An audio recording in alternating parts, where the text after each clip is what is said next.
As we bring our palms together in veneration, let us remind of the great teacher, as well as all of the disciples who have since his time walked the surface of this earth and spread the truth of life, of our purpose of existence, and of everything else, so that you, I, and everyone could benefit and enjoy the eternal bliss of Nibbana.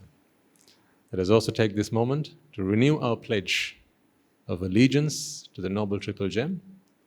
That is nothing other than the ultimate truth, as I'm sure you will have begun to realize by now, and those who have only just begun will soon do. Let us also take a moment to observe the 5 precepts and continue with today's proceedings.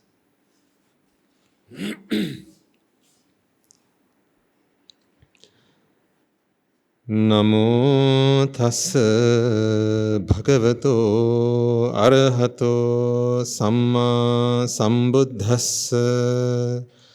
Namo tassa bhagavato arahato samma sambuddhassa. Namo tassa bhagavato arahato samma sambuddhassa. As always, we have some new faces in the audience. A warm welcome to all of you. Welcome home. I know that sounds like the thing to say, but after a while you realize that was the invitation you were waiting to hear. Why do we call this home? Actually, as a matter of fact. You know, when I say welcome home, is it the school I refer to? What is home? Home is? Yes. Home is where the heart is, of course. You have come here, I believe, to discover something about yourself. All of you. Whenever we started this journey, whenever you arrived here, take yourselves back to the first day you walked in through these doors. To put it quite simply, we were all lost. Don't you think so? We always go somewhere to find answers. Why do you go to the barbers? To find the dhamma. No, you go there to find answers. Answers to what? Answers to a problem. A solution to a problem. And what sort of problem do you go to a barber's for? Well, I think it's obvious. Why do you go to the doctors? To find answers to a problem, a solution to a problem. Why do you go to the grocers? Yet again. See, we human beings, we have this innate ability to go seeking answers, don't we? That's what makes us special. We can pick and choose. We can be inspired. I think that sets us apart from other beasts, 4-legged creatures, other beasts. You can't inspire a monkey. Have you ever seen an inspired monkey? You can train a monkey, but you can't inspire a monkey. You can't motivate a monkey, but you can inspire a human being. Do you understand the difference between an inspiration and a motivation? I've been thinking about this lately. See, it's a bit like this.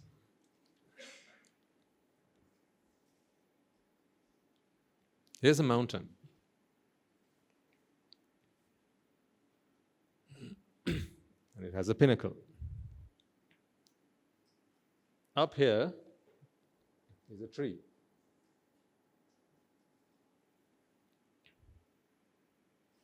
Can you see this from the back? Is the projector up? It's not switched on? Ah.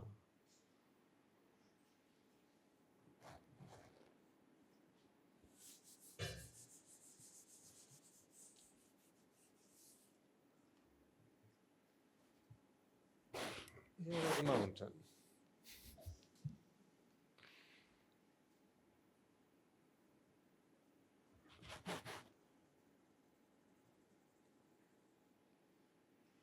Up here is a tree.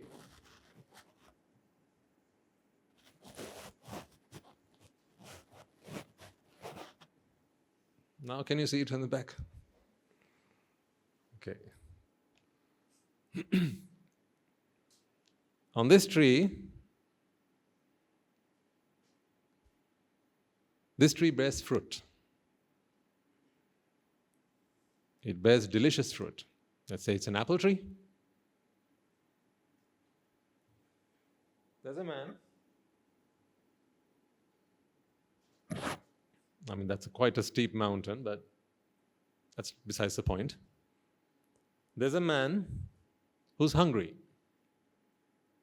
Okay? We tell the man that there are those who climb this mountain.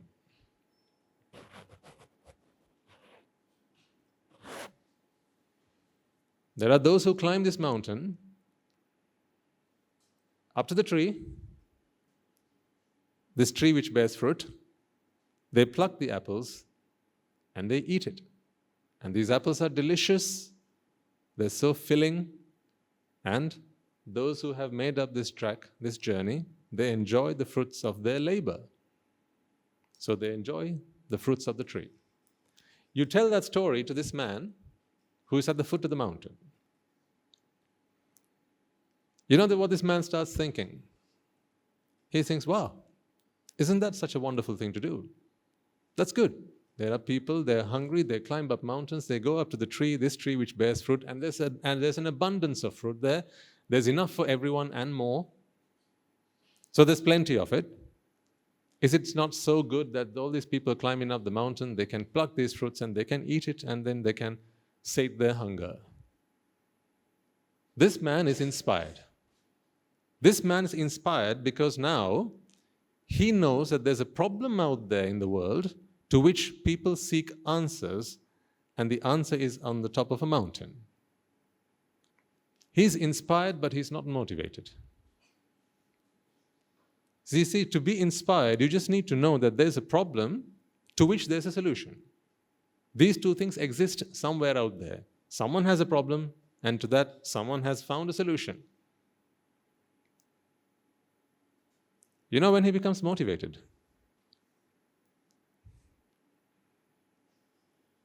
He becomes motivated when he sees the problem within him.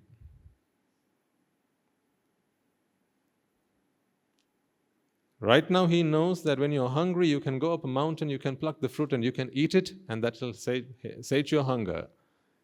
He's inspired. In fact, he's a philosopher. He can now preach. But does he practice? Not quite. He preaches. He can now go from door to door, from town to town, village to village, house to house, and he can share with people what he has learned. He can go up to the next person he meets on the street and go, hey, you know what? There's a mountain up there. And on there, there's a tree. On that tree, there's plenty of fruit. And if you're hungry, you can go up there, pluck the fruit, and eat it. So he's a good philosopher. But he doesn't quite yet practice what he preaches, because here's what he hasn't done yet. He's not seen the problem within him. That's the difference between inspiration and motivation. Once he begins to see the problem within himself, if we can get him to see the problem within himself, if he, by sheer luck, good fortune, whatever you want to dress it up as, finds a teacher, comes across someone who can show that there's a problem that lies within himself, now he wants to take action. Someone who's motivated takes action. Someone who's inspired shares with others a nice story. I like to think I practice what I preach. I like to think that you're all here because you also like to practice what I preach. I like to think that. Can I continue to think that? Thank you. Are you inspired to aspire Nibbana, or are you motivated to aspire Nibbana? To achieve Nibbana? Which one? Put Nibbana to aside because not everyone might be familiar with what Nibbana is. It's a word we've heard. There's a band called Nirvana. Right? So Nirvana comes in all shapes and sizes. It's different things to different people. I'm talking about what we talked about a couple of weeks ago. A happiness that cannot be shaken, regardless and despite whatever happens around you. Take just a brief moment to ask yourself this question. To this day, ladies and gentlemen, aren't there things in the world out there that can topple you over? You wake up one morning and think, oh, today's a lovely day. You stretch your arms and your legs, you take in a breath of fresh air, and you think, today's going to be a fantastic day. And you walk into the kitchen.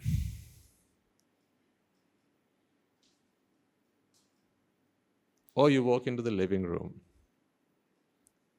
Or you pick up your phone. Or you walk into the courtyard. Or you look around and you see your husband. So many things can still go wrong in your life that can shake your happiness. The day you are inspired is the day you know that something can be done about this. The day you're motivated is the day that you begin to do something about it. Are you inspired or are you motivated? Don't answer to me. Answer to yourselves. It's good to be inspired. A name comes to my mind. A monk who was very, very, very inspired in the Buddha's time. His name was Potila. Have you heard of him? Give me a show of hands if you've heard of this name, Potila. A few of you. All right, okay. So he was a monk. His name was Venerable Potila. And he was a very good philosopher. He was one of the best. You know, he had many students. Many students. He would go from town to town, carrying his alms bowl in his robes, sharing the Buddha's message. He would walk up to people and say, hey, you know what? My teacher, the Buddha, he says you must aspire to Nibbana. You must practice the Noble Eightfold Path. What the heck are you doing? Go practice the Noble Eightfold Path. Attain to Nibbana. He would go from place to place, town to town. He would be a wanderer and he would spread the Buddha's message. So he did this for a few years of his good life. And then one fine day he thought, I must now go back to the Buddha and share with him what I have been doing as a monk. I'm sure he will be very impressed. Or so he thought. So he walked up to the Buddha. The Buddha was sat in meditation. So he waited for his turn, as all good monks do, as all good students do. And then when the Buddha woke up from his meditation, he walked up to him, worshipped, circumambulated, and then said, Venerable Sir, I have something to share with you. The Buddha asked, yes, what is it, Potila? Venerable Sir, from the day I ordained in this asana, I have been sharing your message far and wide. There are many of my students who have gone on to achieve great fruits. By this point, I don't mean about the apple fruits. I mean the noble fruits. They have gone on to become Sakrudagamis, Anagamis, and even Arahants. Not Sotapannas though. You note, I never said that. Because it is only a Sotapanna who can help another become a Sotapanna. This monk was not one. Why? Well, you'll figure out soon enough.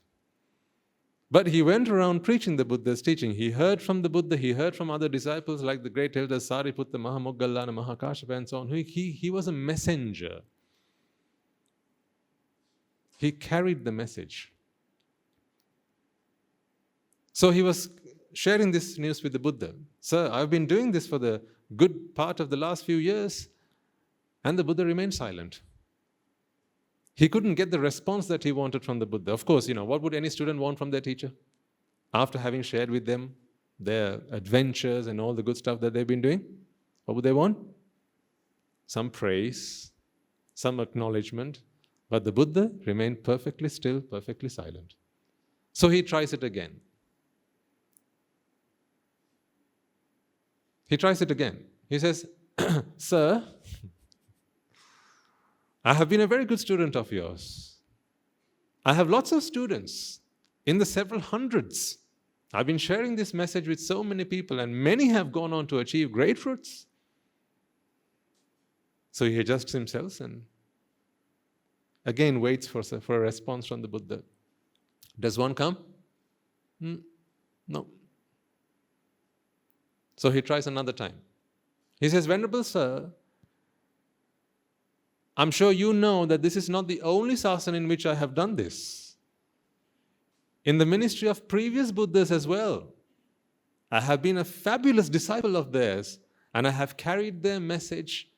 Every time I came across a Buddha, I've carried their message from person to person, town to town, village to village, spreading the Buddha's teachings. And many have gone on to attain the ultimate fruit of Nibbāna. So once again, he waits for a response. Only this time round, he gets one. Normally, when you provoke the Buddha, provoke in a good way, you can't anger him. On 3 occasions, on the third one, he normally responds. So he says, well, actually, what happens is he doesn't get a response even on the third occasion, but so therefore, lacking a response, he gets up and is now about to leave. That's what he does. He adjusts himself, no response coming from the Buddha, so he gets up to leave. And on this occasion, the Buddha says, Tucca potila. Are you taking your leave? Do you understand the meaning of the word tucca? No, not all of you do. Let's put it in a polite sense. It is actually very polite. The Buddha was never rude to anybody. This word is a word that is used to insult people. It's like useless fellow. But there's a much more profound meaning to it.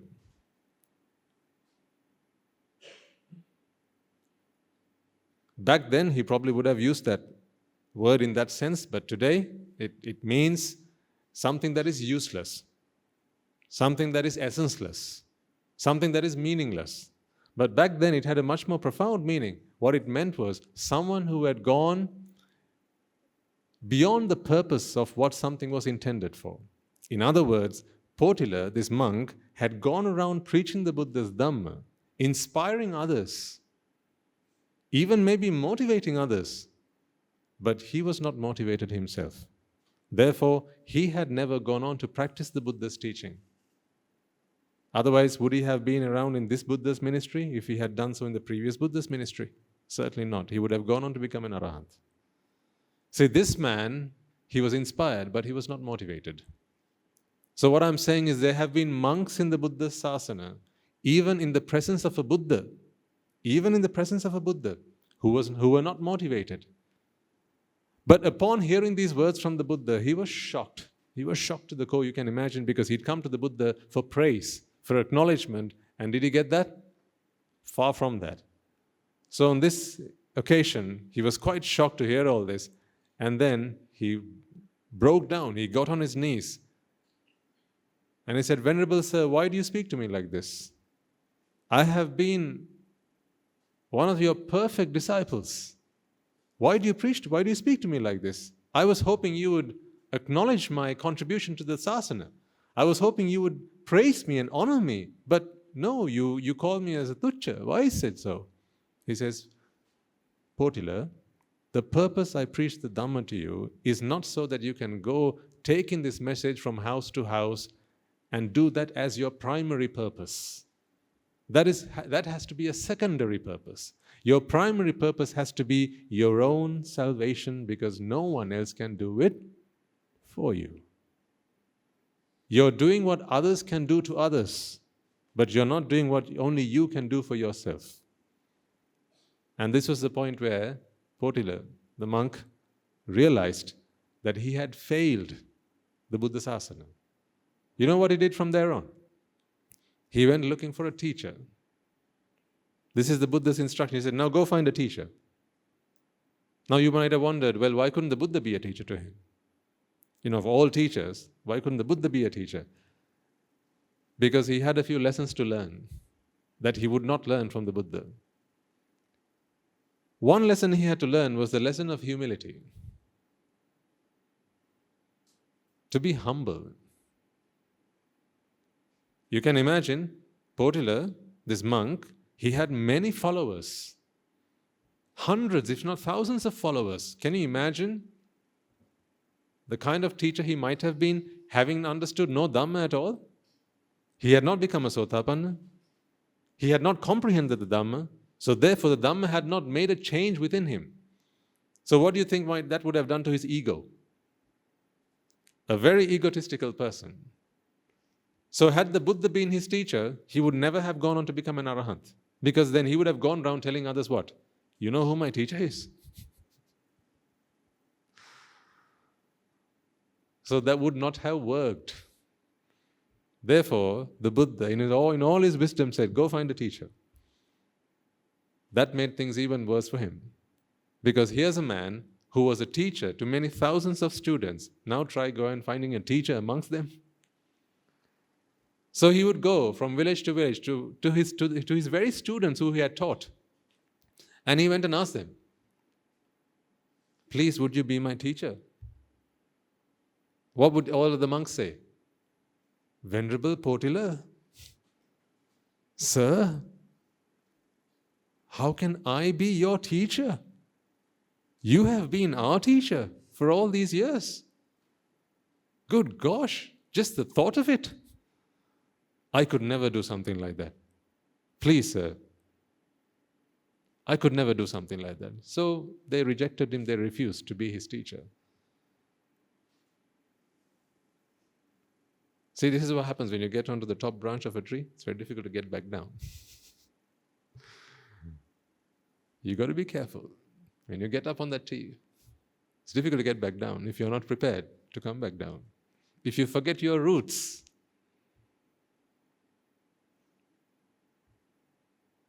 This is good advice to monks particularly.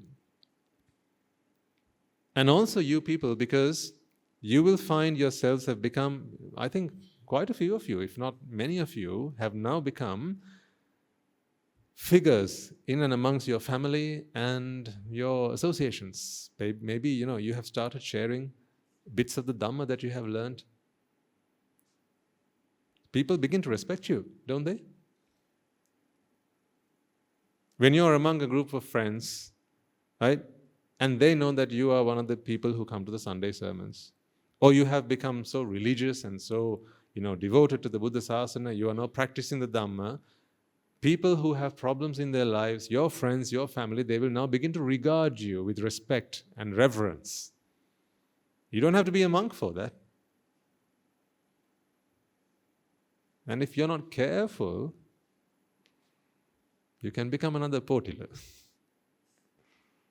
If you forget your roots. See, with the Dhamma, once you start preaching, you become an icon. Because this is the best thing that anyone could share with anybody else, because there is nothing wrong with it, it is flawless.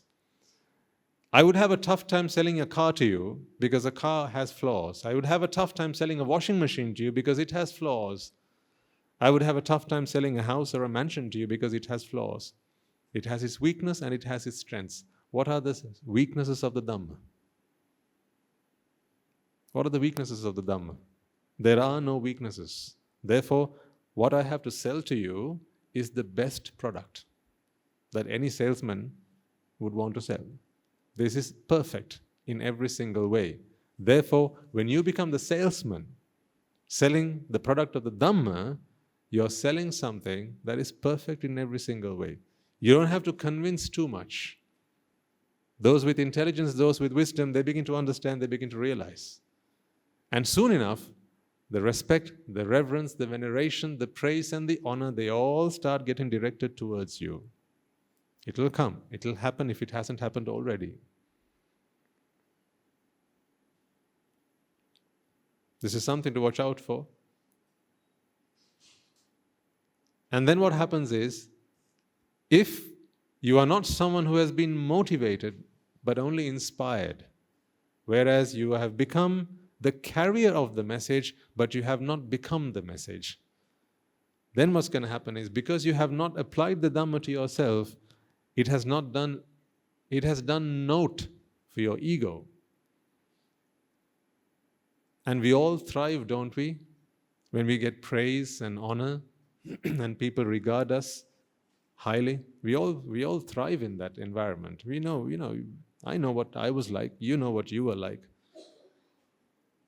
It happened to Potila. It has happened to some of the best people in the sasana. It can happen to others as well. The difference there is, to avoid this peril, what I'm asking you to do is not to share the Dhamma with others.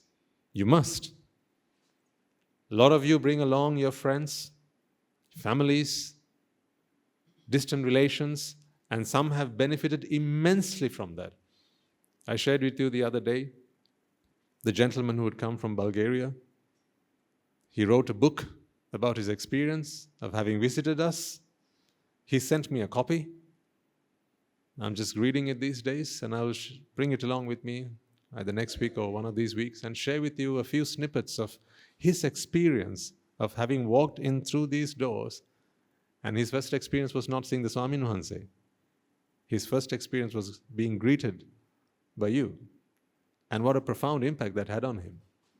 As well as the people who had spoken to him about this program and had encouraged him to come here. He's ever so grateful to them. In his book, he shares his gratitude. I'll share some of that with you next week.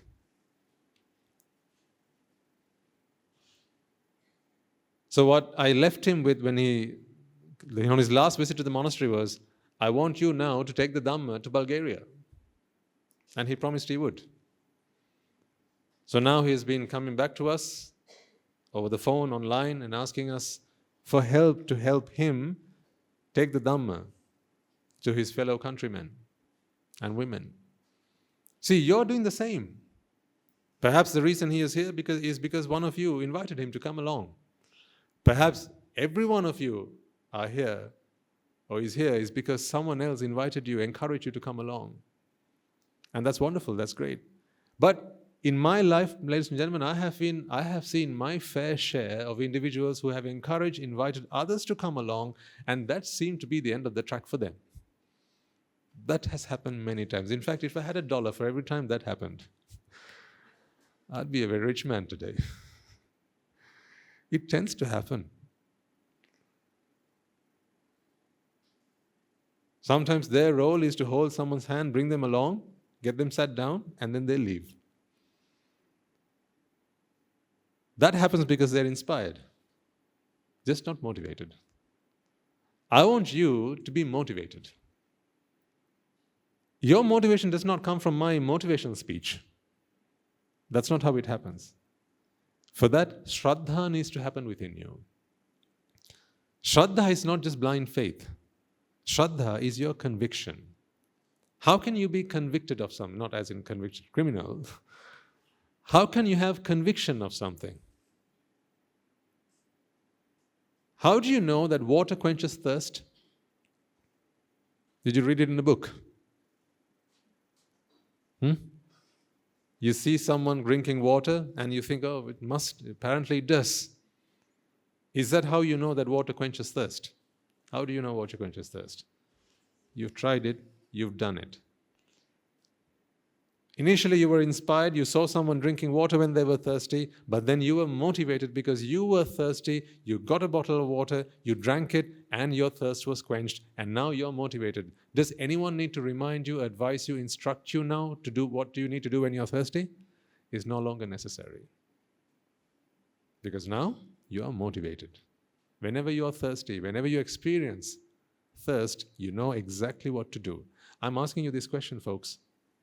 Are you here because you're motivated, or are you here because you're inspired? If you're here because you're inspired, there's still a little bit more work for me to do. If you're here because you're motivated, there is nothing really left for me to do. The Dhamma will do all that. I want a room full of people who are motivated. Meaning, they realize that they are hungry. They realize that they are hungry. They have seen that there's a tree up the mountain which bears fruit, and that fruit can sate their hunger. At that point, I don't need to shimmy them along. I don't need to push them along. They will do so on their own account. What better gift can you give a teacher than relieve them of the burden of having to push you along on the journey to Nibbana, or any destination for that matter? See, when most of you come up to me at the end of a sermon and you say, Swamin Wahanse, so impressed by that sermon. Swamin Wahanse, wonderful sermon. Swamin Wahanse, thank you so much for that sermon. You know, the best gift you can give me, you don't need to let me know. I just need this to happen within you, is for you to become motivated for the purpose of Nibbana. By which I mean, with or without my presence, you will work towards that. Because I can't guarantee that we will meet next week. This might be your last day, it might be mine. But if you are motivated to Nibbana, then you will continue on this journey until you have attained the ultimate fruit. For that to happen, you need to realize the problem where? Where? Where must you see the problem? Within you. Have you? What is the first noble truth? The first noble truth of suffering in someone else. Yes? Yes? The first noble truth of suffering in someone else. Is that so? No. This is why it is so crucial, so critically important that when we talk about the Dhamma, take last week or the week before last for that matter, I took a number of examples from your own life. I talked about your car, I talked about your children, I talked about your home, I talked about your most prized possessions, and I asked you this question. When did you ever get to enjoy the things that you possessed? Remember? And then I asked you to do some homework. Uh-oh.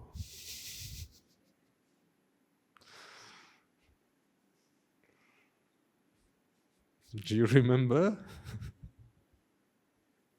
I asked you to do some homework. I remember. I always remember. What was the homework? Exactly. I asked you, on your way back, you're going to stop by your car, yes? Open the door, get into your car, and then, on the way home, I asked you to do something. Do you remember what that was? I asked you to contemplate the moments where you actually get to enjoy the fact that you are a proud car owner. How many moments did you actually enjoy that experience versus the number of moments where you dreaded? Dreaded what? Getting in an accident, running your car into something, losing control, someone running into you, someone jumping across the road without warning. Remember? And then when you get back home, take account. of the number of moments where you actually got to enjoy the fact that you are a proud car owner versus the moments where you were left in fear and what? And grief. Have you done your homework?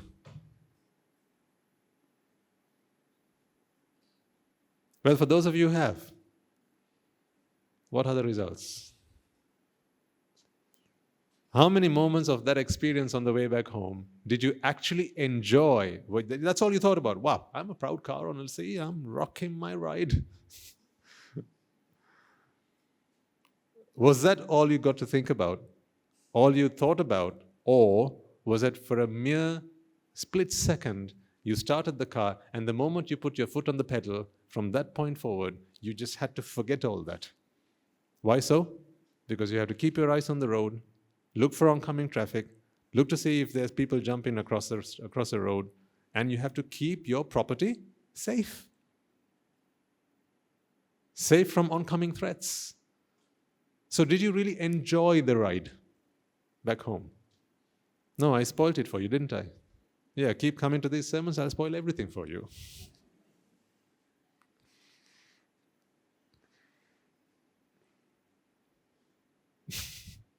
So that's your car. What about your girlfriend?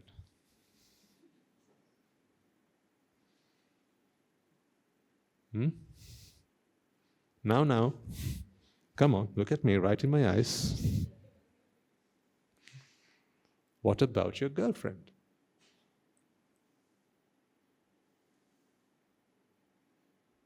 If you made a list of the moments in a 24-hour day,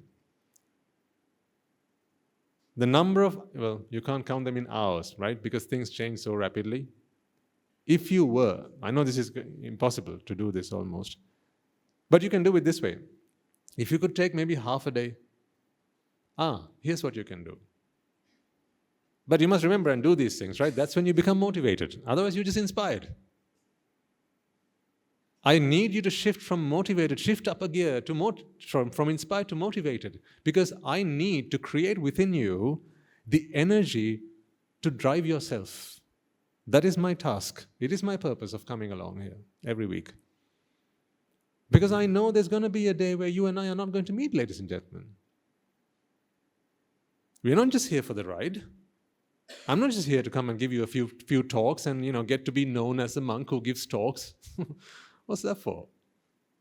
I've done that plenty of times in previous lives, and I've been a portiller myself. I don't want to be another one. In one Buddha Sasana, one portiller is enough. We don't need two of them. So that is not what I'm here for. I need you to be motivated so that you can self-drive. I want you to become a Tesla. I want you to go on autopilot. So you don't need the driver. You can drive yourself. You can drive yourself to Nibbana. What is a Sotapanna after all? Who is a Sotapanna after all? One who is a stream enterer. Why do they call them a stream enterer? Because once you're in the stream pushes you along. But until you have jumped into the stream does nothing for you. If the stream is the Dhamma and the ocean is Nibbāna, once you're in the stream, the water, the currents, it pushes you along. Your understanding pushes you along the journey. That needs to happen for each and every one of you. Every week you come along, ladies and gentlemen, on your way back home, ask yourself that question. Has that happened for me? Not so that you can claim that you have become a Sotapanna. That is not the objective of it. The objective is, have you become someone who can go on this journey without having someone at your back pushing you along all the time, every time? Because let's face the truth. You're only here for 1/14 of your week. Even less than that. 13/14 of your week, you're out there. Only a Sunday morning we get to be together. The rest of the time you're on your own. Meaning you are without a teacher. Meaning there's no one to push you along on the journey to Nibbana. But there are plenty who say, hey, when are you going to do your exams? There are plenty of people asking, when are you going to finish the work on the house? You're doing some renovations these days. When are you going to have that done? When are you going to pay the loan? When are you going to get the loan? When are you going to get married? People will keep asking you those questions. When are you going to have your first child? When is she due? They'll ask you these questions. When are we going to have that party? When's the next anniversary? When are we going on that trip? Don't you have people asking you these questions all day long? But how many people come up to you and ask you, when are you going to achieve that day where your happiness is unshakable? How many people ask you that question? How many? No one. Because in that game, you are alone. You are a lone warrior. Therefore, I need that to happen within yourselves.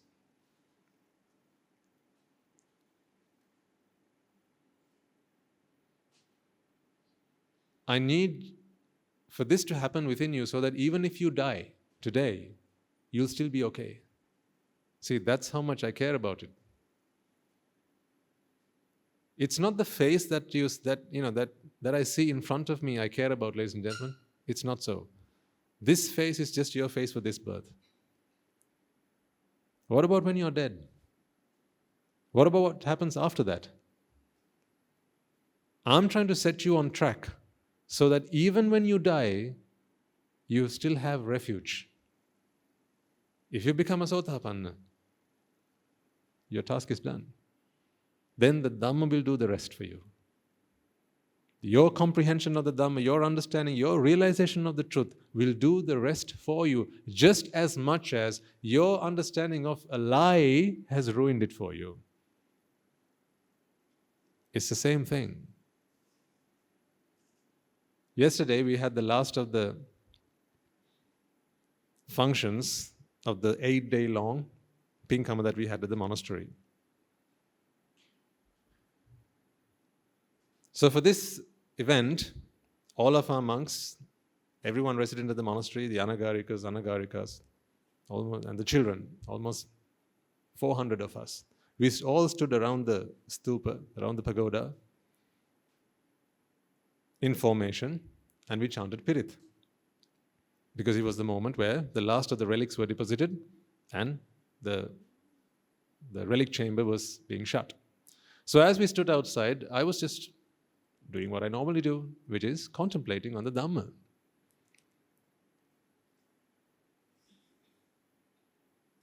As if it was planned, there was an oil lamp put on one of the circles on the stupa, just opposite me, and it was burning bright. So this is a standard oil lamp. You've seen them in the temples. And there was a moth flying around.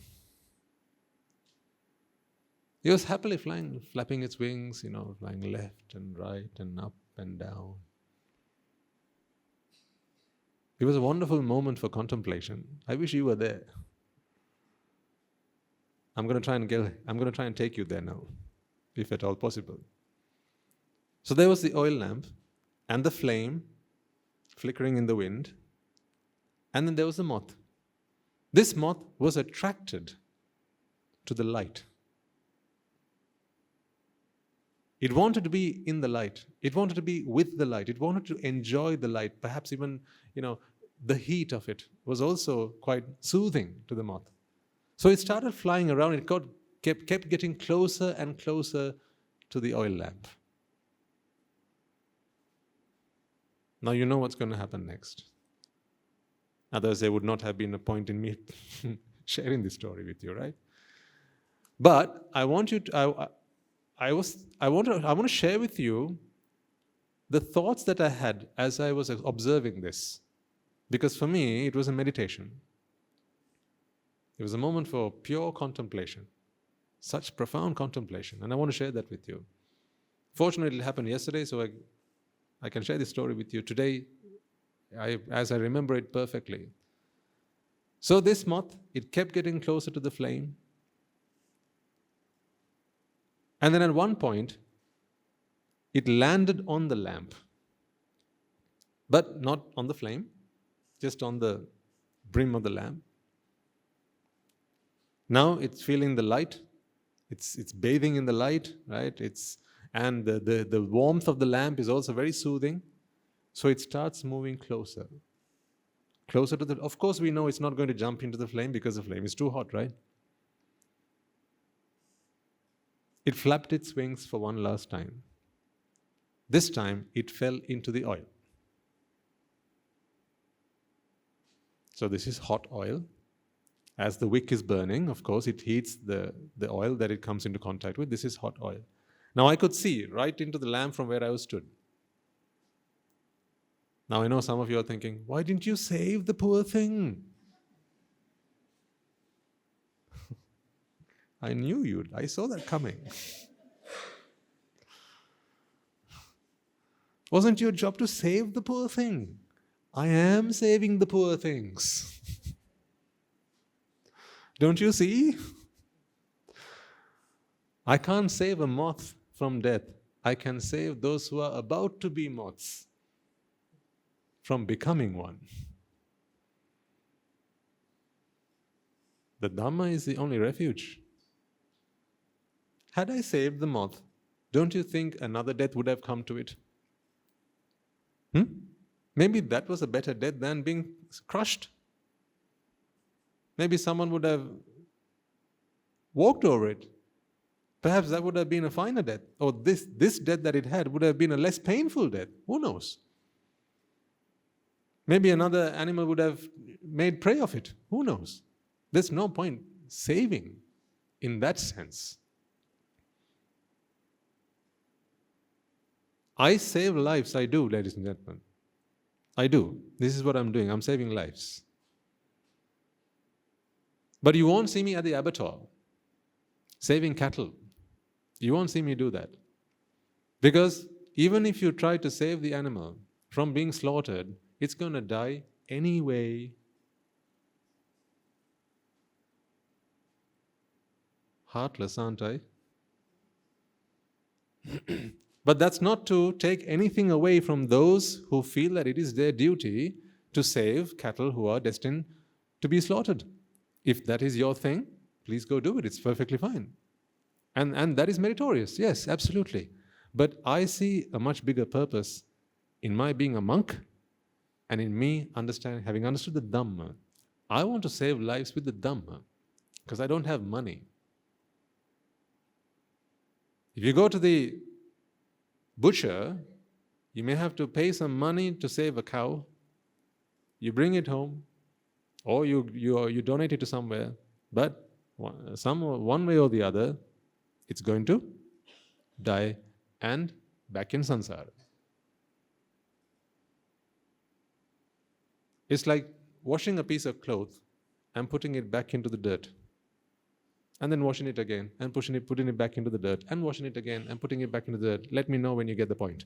Picking it up, washing it again, and putting it back into the dirt.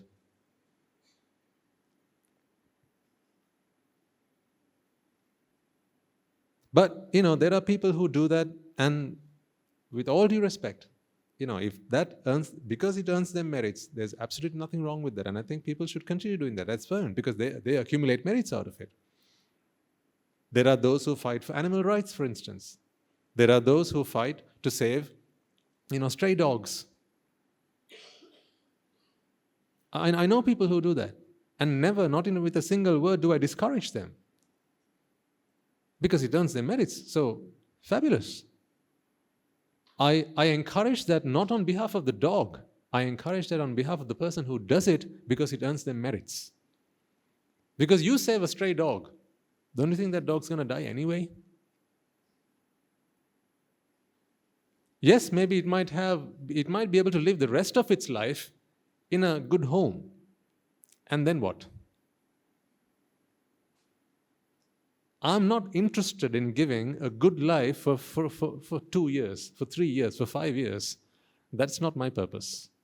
My purpose is trying to give people a good life for eternity. That's where my focus is.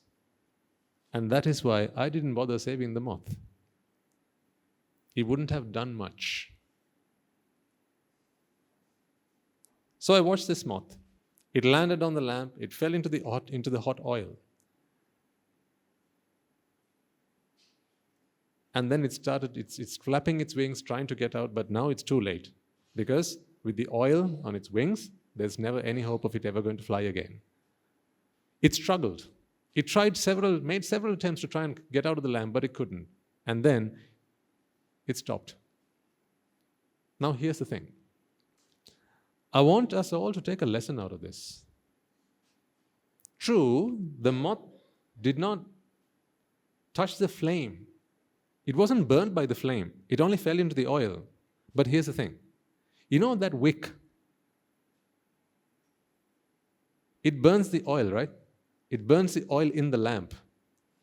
In fact, what it does, it takes everything in the lamp to burn and give out light and heat. That's what the oil lamp does. I couldn't help myself but think, hasn't the moth become the fuel to the lamp that attracted it in the first place?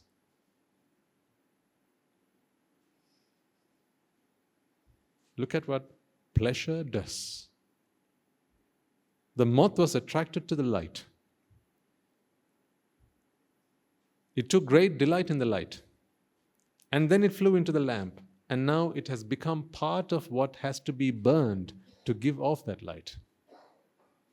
Because in a moment the wick is going to burn away, and then the last bit of it is actually in the lamp, isn't it? If you've seen the last bit of oil being burned in a lamp, the flame actually comes into the lamp itself.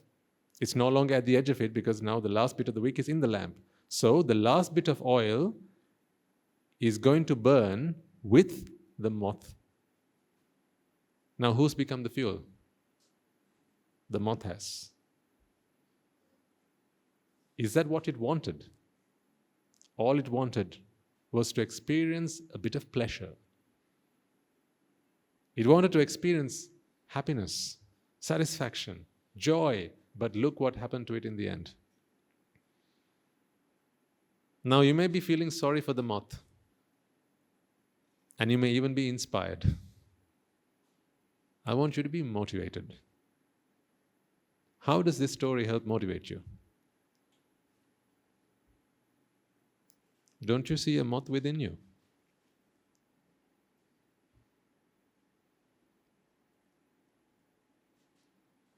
Have you not become the fuel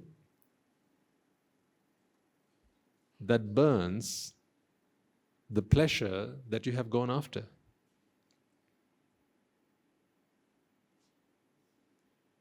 People don't realize this. Let's take a few examples.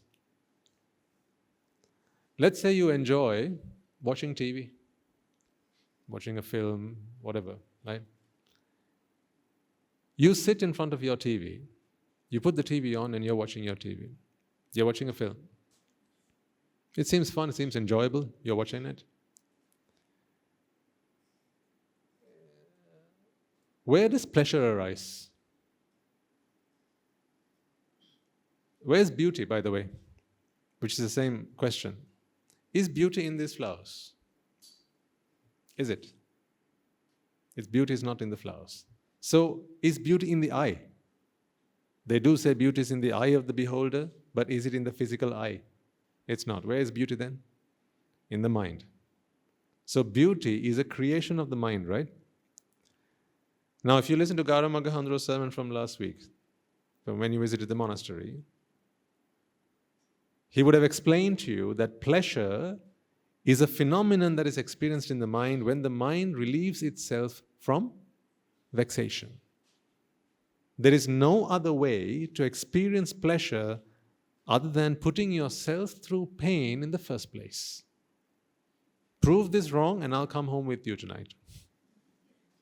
I will disrobe, get back into my shorts and I'll get back into my lay clothes and I'll come home with you today and be your servant. If you can prove to me that this is wrong, once again, Pleasure can only be experienced by putting yourself in pain in the first place. I proved this to you with a simple example many weeks ago. If you bend your finger backwards to the point where it hurts and you can't bend it any further, it becomes excruciatingly painful. And now when you let go, it feels good, doesn't it? Where did that goodness come from? Was it there in the finger? So why don't you experience it without bending it backwards? Can you get that experience without inflicting pain? You can't.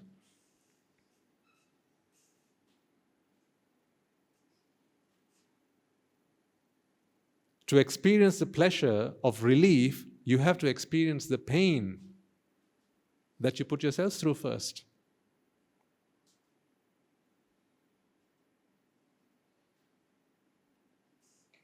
This is a real curse. And we need to open our eyes to this, ladies and gentlemen. Now, an example that you'll be very familiar with.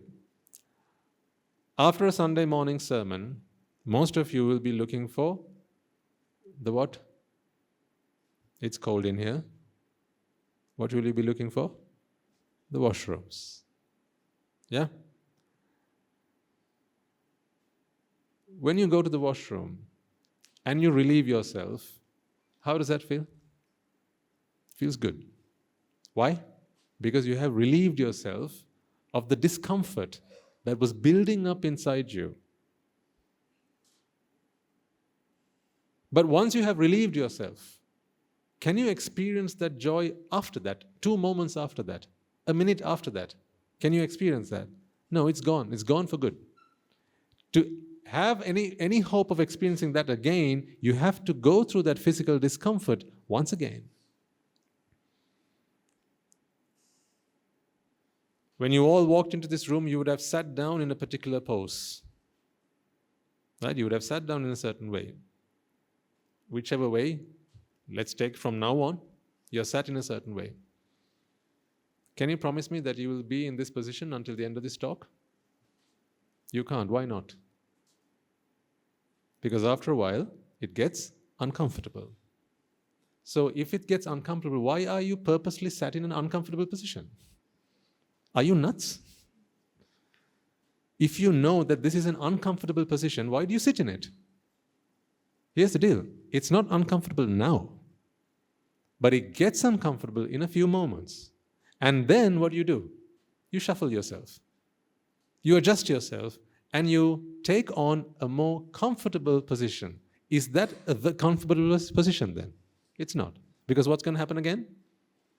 Once again, it becomes difficult and uncomfortable. The moment where you experience the joy of physical comfort is the moment where you shift from an uncomfortable position, or there is no such thing called an uncomfortable position because you never take that position, if it were. The moment where that tension starts building inside you, where the discomfort starts building inside you, and the moment where you relieve yourself in that situation is the moment where you experience pleasure. See, don't you see that you are the fuel that has to burn to experience that pleasure in the first place? Because what do I mean by you having to be the fuel? Think of that moth. That moth went into the flame because it enjoyed the light. It wanted to experience the light. Ultimately, it had to become the light. Didn't it? And the moment it experiences the light, the moment it becomes the light, does it experience that light? No. Why? Because it's dead.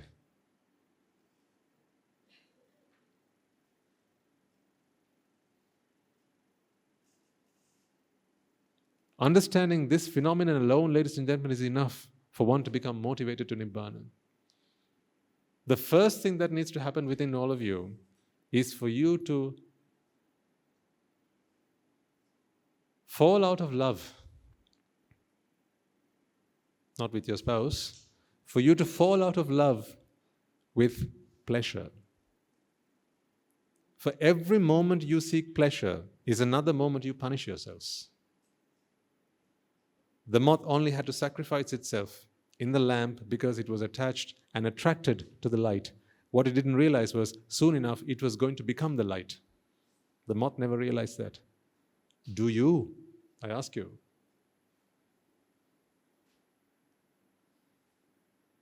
I'm trying to get you to focus on an individual chitta here. It's going to get a little bit deep from here on.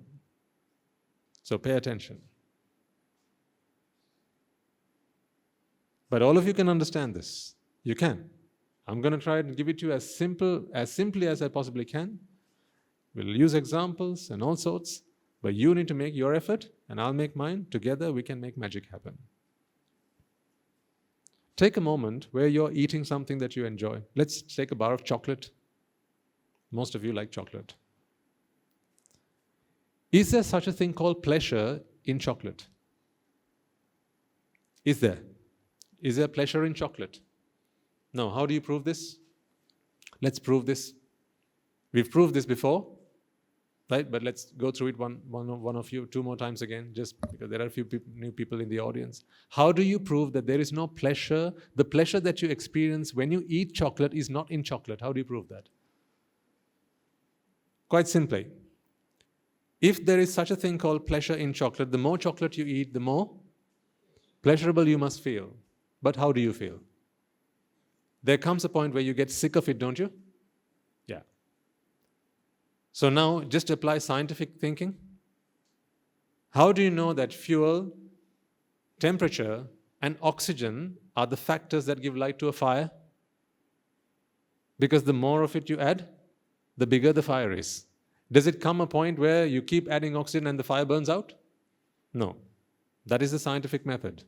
The scientific method dictates that you must, if X gives you Y, more of X must give you more of Y. Yeah? Right. So then, is there pleasure in chocolate? Initially, it seems like it. When you eat chocolate, if that's X, you experience pleasure. That's Y. Keep adding X, what must Y do? Increase. But there comes a point where you get sick of it. Then you must come to the conclusion that it is not X that gives you Y. Do you all agree with me? Very simple. Buddhism is not difficult. People try to make it difficult. It's not. Buddhist philosophy is so, when you have intelligence and a little bit of wisdom within you, understanding the Buddha's teaching, he taught the Dhamma to mere mortals like you and I. He taught the Abhidhamma to the Devas. There is not a single sutta where the Buddha has taught Abhidhamma to a human being besides the Sariputta Thera. That's why I always say, you don't need the Abhidhamma to attain Nibbana.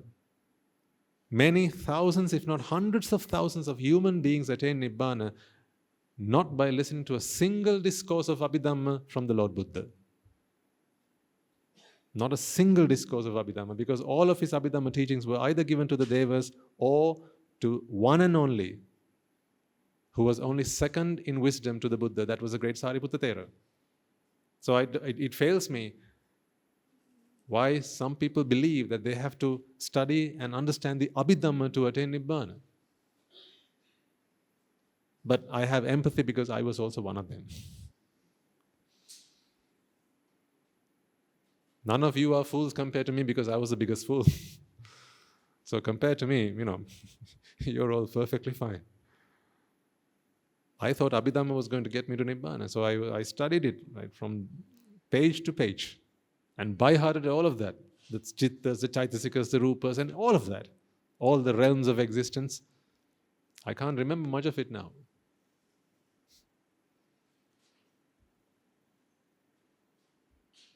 But I'm happier now.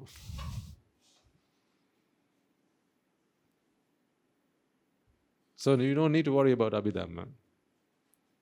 Hopefully I have convinced you of that fact, because the Buddha never gave a single discourse of Abhidhamma to human beings. It was only given to the Devas. Only the great elder Sariputta Thera was the recipient of a synopsis of his teaching. That's how the Abhidhamma Tipitaka came into being. The Abhidhamma Pitaka came into being. But it was most certainly taught by the Buddha. There are some schools of thought who believe that the Abhidhamma was not taught by the Buddha. It was a later commentaries. They brought it into the sasana. But it's hard to believe that is the truth. Because once you start studying the Abhidhamma, you see how profound it is. Today I realize how deep and how profound the Abhidhamma is. It's like the Buddha showing off what he can do. It's a bit like the twin miracle. When the Buddha shows off, as he spits out fire and water at the same time. It's a bit like that. Teaching the Abhidhamma is a bit like that.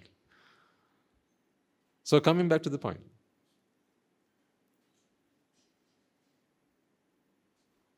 You just need to be able to apply yourself. Apply the Dhamma to yourself to realize the truths within you. Nibbāna is your internalization of the Dhamma. That's all. Nibbāna is your internalization of the Dhamma. To study the Dhamma as an academic study is pointless. You'll be inspired, but you won't be motivated. So, you're eating chocolate. You take the first bite, it tastes delicious. And when you take the first bite, what do you want to do now? Take the second bite. Is there pleasure in the chocolate? Once again, I ask you this question before we proceed. Is there pleasure in the chocolate? That deliciousness that you taste in a chocolate, is it actually in the chocolate?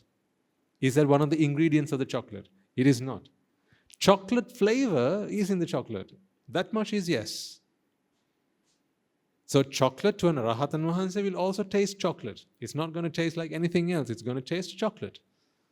A lime is going to taste a lime. A lemon is going to taste a lemon. An apple is going to taste an apple. That is no different. Because once you study how taste works, we've learned that for science at school, but nowadays we are using that to explain Buddhism as well. Once you understand how taste works, you must realize that tastes are the same for everyone. But the pleasure that you taste, the deliciousness that you taste, that is not in the food. So what is it in? It's in a sacrifice.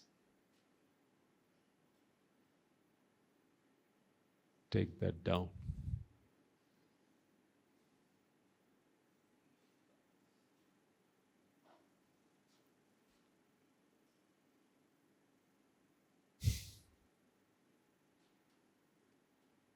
Beauty is a sacrifice.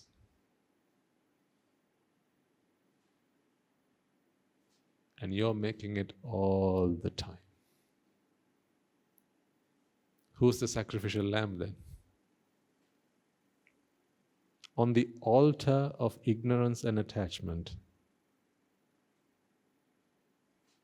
you are the sacrificial lambs who sacrifice their life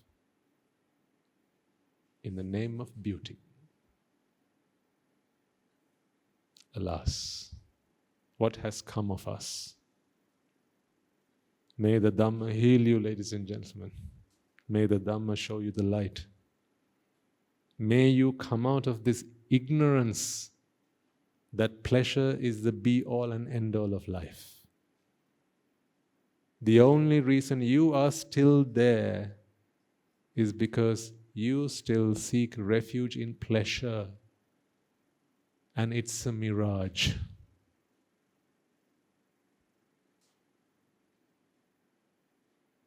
It's a mirage. Please understand that. I shouldn't be begging you to understand something that helps you. But if that is what it takes, please understand that pleasure is a mere mirage. It is not what it seems to be. It's a lie. It's the flame that looks so attractive.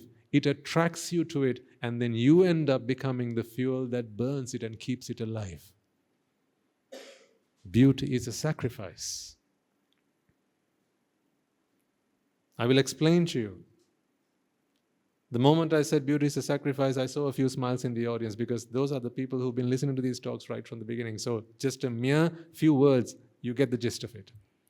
But I know there are new people in the audience. I'll go through the mechanics of it, so all of us can benefit from today's talk. But if you have got it, start contemplating on this. What if by the end of this sermon, you can become someone who is self-motivated?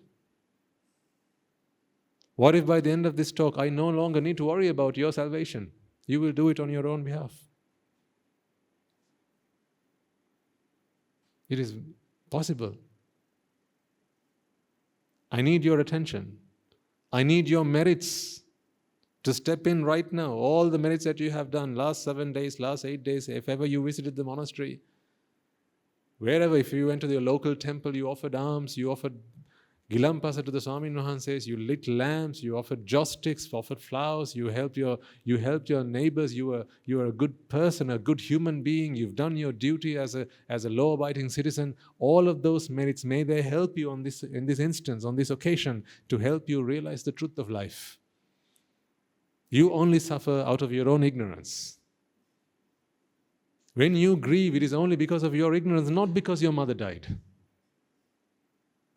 The death of a mother does not bring grief. Your ignorance brings you grief. The passing away of a loved one does not bring you grief. It's your ignorance that brings you grief. So why become the fuel that burns your own fire? Open your eyes to this truth. Why do you want to be a sacrifice? You are the sacrifice. Let's go back to the chocolate. There is no such thing called pleasure in a chocolate. How do we know this once again? The more you eat it, you don't end up with more and more pleasure. After a point, you get sick and tired of it. You get fed up of it. There comes a point where you actually physically feel sick, don't you? It happens.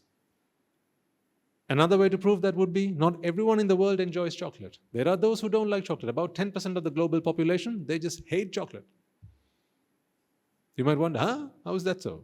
There may be a few people in the audience who can testify to that. There's always 10%. So if there are 100 of you here, 10 of you may not actually really like chocolate.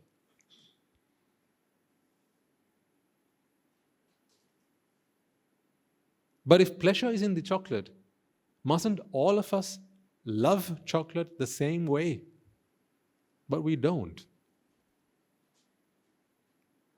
Once again, proof that pleasure is not in the chocolate. Now, are you convinced that pleasure is not in the object? Anyone in any doubt, please put your hand up and I'll go through more examples. Because I need you to understand this before we proceed. Anyone in any doubt that pleasure is not in the object? Beauty is not in the flower. That is why for some of you this might look like a beautiful arrangement, but for others you might wonder, who did that?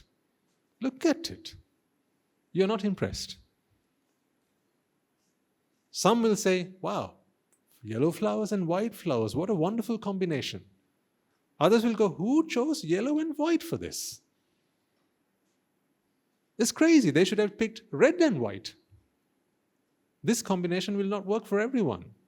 Whatever is behind me is not good looking to everyone. Some will enjoy it, some won't. What does that prove to us? That beauty is not in the object. If this is beautiful, the arrangement behind me, if this is beautiful, if this is attractive, how about I propose to you, from here on, this is all you get to see for the rest of your life? Would you sign up for that? Besides this sight, for everything else, you go blind. Is that okay? Is that okay? Not okay. Why not? Because after a point, you want to see other things, right? You want to look at other things. Why do you want to look at other things if this thing is good enough? If this has beauty, at which point does it stop giving you beauty? I'll ask the questions, I want you to answer them in your own heads. If this is beautiful, if this is attractive, if this is good looking, at what point does it stop giving it to you? Who decides that? Does it decide that? This is a pretty flower.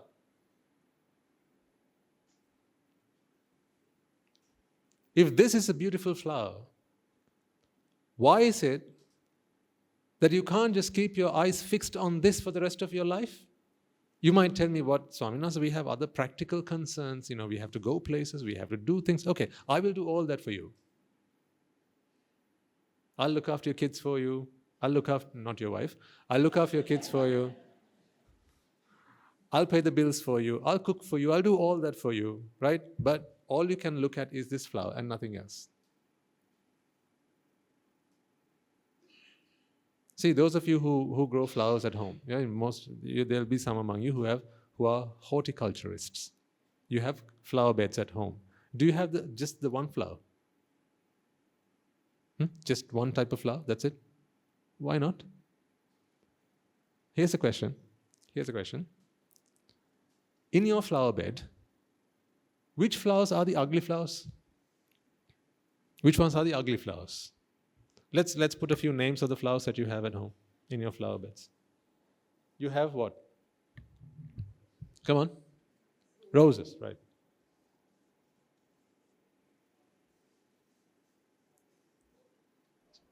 Orchids. Give me one more. Madam? Daisies, right. Have I spelled that right? Okay, good enough, yeah? Close enough, right. I had chrysanthemums, I don't know how to spell that, so I didn't hear that.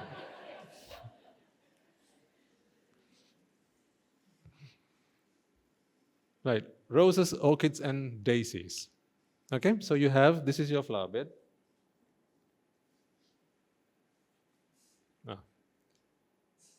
Roses are red, right, okay.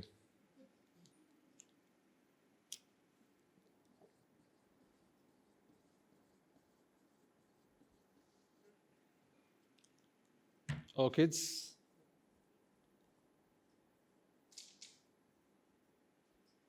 And daisies.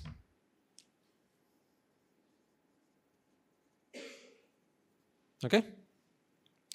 This is our flower bed, award-winning flower bed. Right, now here's my question.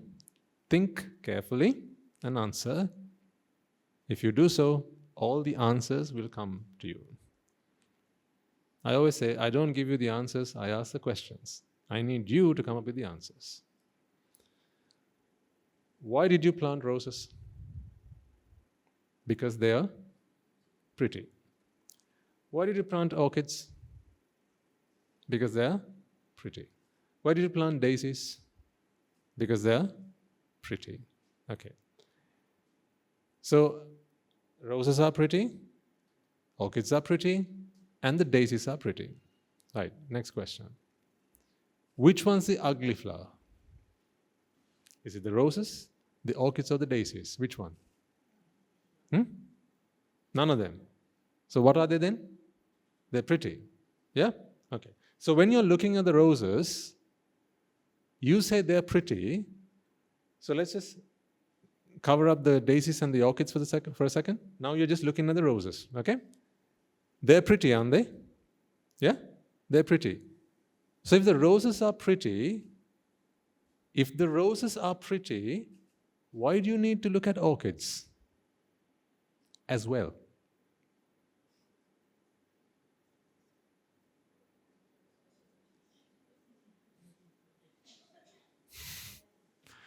If the roses are pretty, because I gave you a chance to answer the previous question, which ones are the ugly flowers? Right? Because if you'd said the roses were ugly, then I understand you also want to look at orchids and daisies, but then I would have next said, like, let's uproot the roses. Because they're ugly. You don't need the roses there, right? Yes? I'm trying to help you understand the point here. So you told me that you planted the roses because they're pretty, the orchids because they're pretty, and the daisies because they're pretty. Now I asked you the questions, which ones are the ugly flowers? And you said none of them because they're all pretty. So then I asked you the next question, well then if the roses are pretty, why do you need to look at orchids and daisies? Why do you have orchids and daisies in your flower bed? Why don't you just have roses? Because if roses are pretty, and what you want is prettiness, isn't that what you want? Why did you plant these flowers in the first place? Because they were? Is it merely because they were flowers? Or was it because they were pretty? They were pretty. Are there flowers? I'm sure there'll be flowers that some generally accepted not to be pretty. Can you give me a name? I'm not very good at this, so I need you to help me here. Are there flowers that people don't generally plant because they're not very pretty? Any? No? Coconut flowers?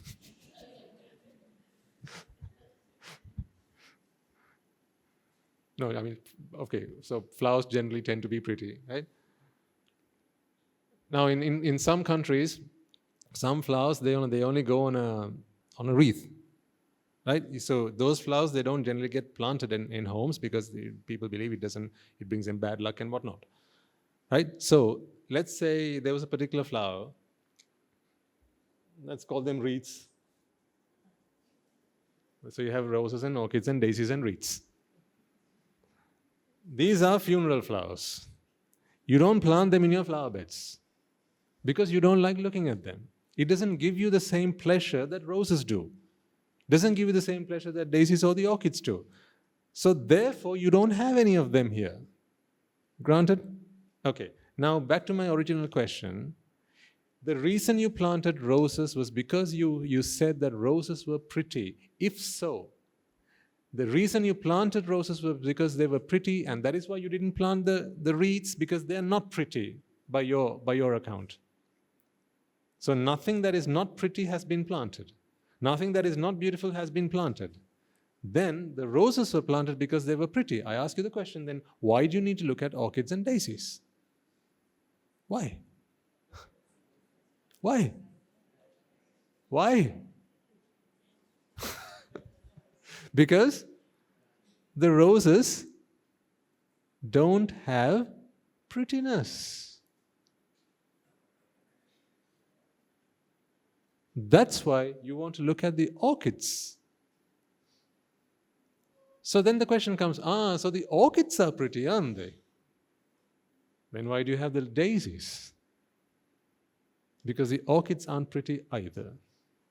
Then you look at the daisies. So why do you look at the daisies? Because the orchids aren't pretty. So then why do you go back to the orchids? Because the daisies aren't pretty. Then why do you go back to the roses? Because the orchids aren't pretty. So which ones are the pretty ones? Which ones are the pretty ones? None of them. So what must you do then? Uproot it all, right? Just get rid of the flower bed. But then you don't see pretty. But you put the plants back in, once again you see pretty.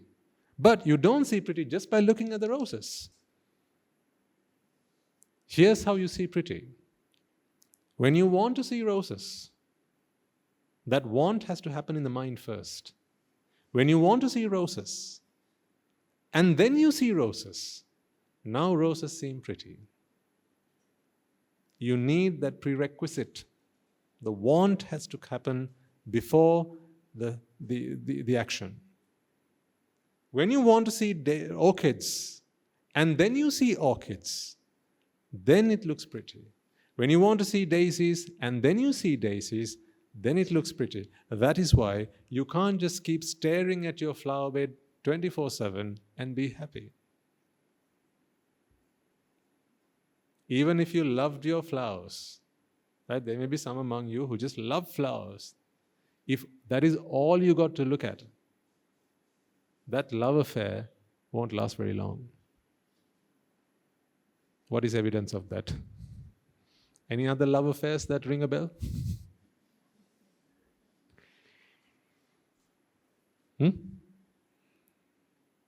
Why is she not as attractive as she was on day one? Come on. Why is she not as attractive as she was on day one? Why is it that after a while your eyes start to wander?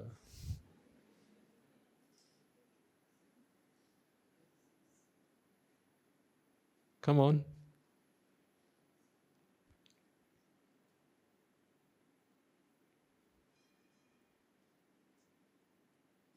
Because beauty is not in the object. That's the simple answer. That's why your eyes start to wander. But your neighbors, their eyes start to wander this way. Your eyes start to wander neighbor's way. But then, thankfully, people have social norms, there's a decorum, right? There are rules, regulations that prevent these, let's just say, temptations, infatuations from being materialized. Therefore, people can live in peace and harmony. Otherwise, just imagine if people just went after whatever they thought was pretty, what would happen? What would happen is what would happen to the moth. They would burn and die. See, now there are young people in the audience here. You're all young, okay? You're all young. But there are some who are particularly young. Let's say naive. You may still be looking for your Prince Charming, some of you. Ever hopeful that one day you will find him. Then there'll be others who will be looking for their Cinderella. Ever hopeful that one day you will find her. I just want you to know that when one of these days you come across this person that you think, that's my Prince Charming, here's my Cinderella, may these words resonate in your minds. You see, I don't mind you jumping into a pit knowing that you are jumping into one. That's okay with me. Then I don't feel like I have not done my service to you. But if you have kept coming to the sermons and you jump into the fire not knowing it's a fire you're jumping into, I, as a member of the Mahasangha, is partly guilty because I have not done my service. Make a mistake knowing that it is a mistake you're making. Then it's okay, because at least you will want to rectify that. At least you will fight the urge, the temptation from within. You know this. Go and ask your mother, go and ask your father. Ask your father, Daddy, Mummy, why did you get married to Mummy? Ask him. He'll say, my God, what are you saying? The first day I saw her, she was charming. She was just so beautiful. I'd seen nothing more beautiful. And so I thought I wanted to marry her. So then ask him, what about today? Do you feel about her the same way? He'll say, I love her. But no, I don't think he'll say the rest of it. He won't. They don't speak the truth. They don't speak the truth. But you know the truth. These are the unspoken truths. You know, ladies and gentlemen, that, your girlfriend, your boyfriend, right? The person you love, the person you found so attractive, they are not as attractive 2 days, 3 days, 3 weeks, 3 months, 3 years into your relationship. And that's why the mind starts to wander. Wander. It looks for greener pastures once it gets fed up. That's the same reason that is going on here. You are okay with roses when you want to see roses. But roses have no beauty in them. Daisies have no beauty in them. And orchids have no beauty in them. And this is why you have all three planted in your flower bed. If roses were beautiful, would you need any of the other flowers? Would you? Would you? If roses were pretty, would you need the other two flowers? Would you? You wouldn't. Because if roses are pretty, and if pretty is what you need, then just have a flower bed full of roses, and that's it. But you see, variety, they say, is the spice of life.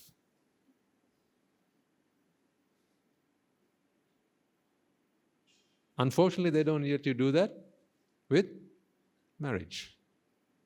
They don't let you have that. When it comes to human relationships, people are hurt because people want trust. People want commitment.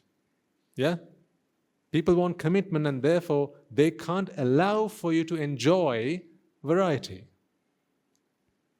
I'm not here lobbying for variety, by the way. They'd shoot me. That's not what I'm here for. What I'm here is to help you understand the human condition. Here's what ignorance and attachment are doing to you. You suffer because of ignorance. Whenever you experience pleasure, you're actually suffering. That's what you're doing. Whenever you experience pleasure. Let's try and understand why roses look beautiful. For something to look pretty, you have to want to look at it first. Because when the mind wants something, the mind goes into a state of a vexation. The mind begins to feel that it's void of something. The mind begins to feel that it's void of pleasure, it's void of happiness. It's a bit like, if I ask you to hold your breath, you want to do that now? Here's a practical example. Hold your breath for a second. Not for a second, until I say so. If it becomes very difficult, you can breathe. But hold your breath for a while. Now it's going to become uncomfortable. After a while, it's going to get really uncomfortable. Right? Hold on.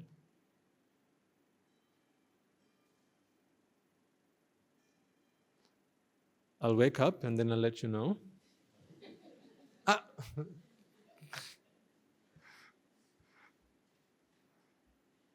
Right, breathe. Didn't that feel good? But you breathe all the time, right? Does that feel as good? Why not? If breathing feels good, then you should be feeling that pleasure all the time. But you don't. But then how did holding your breath for about a minute or so and then breathing in, that gush of air seems exhilarating? Was it in the air? Was the pleasure in the air that you inhaled? No. So where was it then? Was that not in a sacrifice? What was the sacrifice? You had to subject yourself to pain and then wait for it and then relieve. It's that relief that brought you pleasure. Not the inhalation, not the exhalation, not the air. It's nowhere to be seen. Pleasure is nowhere to be seen except on the altar of sacrifice. Well done, all of you. Well done. Shabash.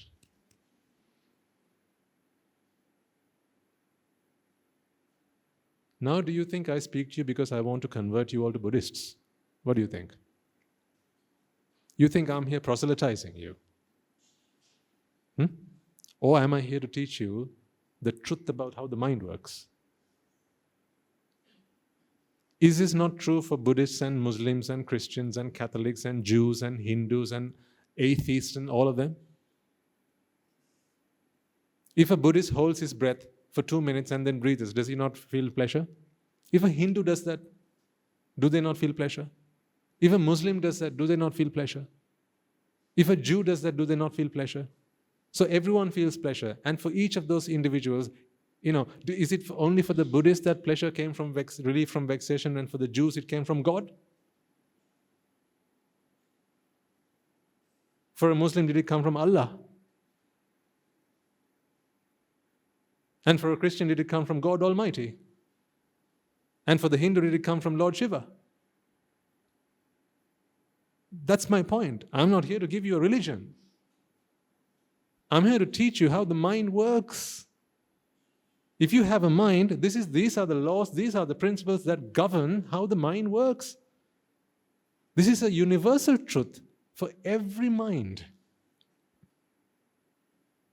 If you understand this truth, you can be free regardless of what religion or what faith you subscribe to. If you don't, you can keep following the religions, you can subscribe to whatever religions and faiths and belief systems that you do, but you will still suffer.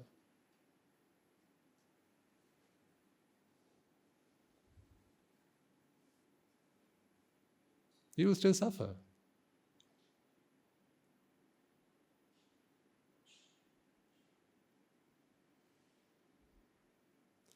Just think about this for a second. Ask a man who's lived a life devoted to their religion. Okay? Ask a man who's lived a life devoted to their religion what they fear. Ask them what they fear. Take a good Christian and ask a good Christian, "Sir, what do you fear?" Ask him, "Do you fear that you might lose your property?" "No, not so much." "Do you fear that you might lose your children?" "Not so much. I'm a good Christian. I believe in God and God is my Savior." "What do you fear then?" What if God forgets you? What if God is too busy and He doesn't see you? He doesn't keep to His word. He said, no, God's not like that. God is always true to His word. But what if He isn't? Then that would worry me. See, when you seek refuge in anything other than yourself, your happiness hangs on a hook. If you're okay with that, I have no problem. That hook, for some of you, will be your family. For some of you, it will be your property. For some of you, it might be your wealth. For some of you, it might be your education. It might be your profession, might be your job. For some of you, it might be your status. For some of you, it might be your God. I'm happy because God's there to look after me. What if He doesn't? I'm not suggesting that He won't. It's not what I'm suggesting. But how can a God-fearing man be happy unconditionally?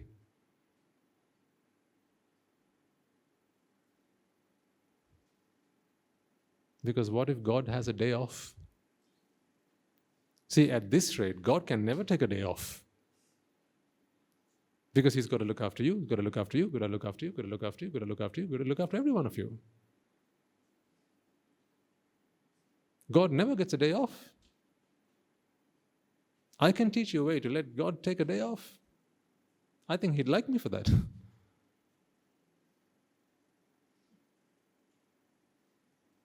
He can take a day off.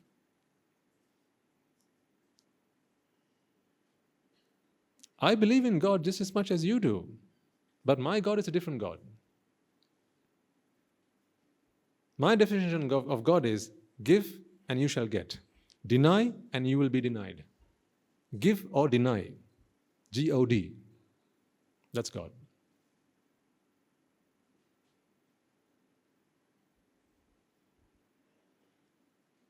Isn't that what God does? By your definition of whatever God is, isn't that what God does? If you are good to others, what does God do?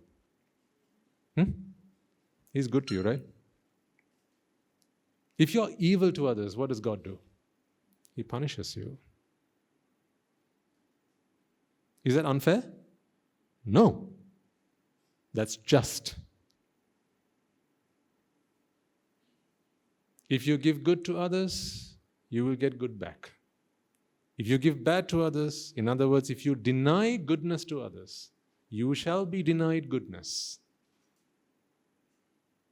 Therefore, give or deny. To me, that is God. So does God exist? Yes. The phenomenon, the principle, the law of give and you shall get exists. Therefore, I have no one to fear except for the defilements in my own mind. I fear no one else. I fear myself. Who do you fear? God.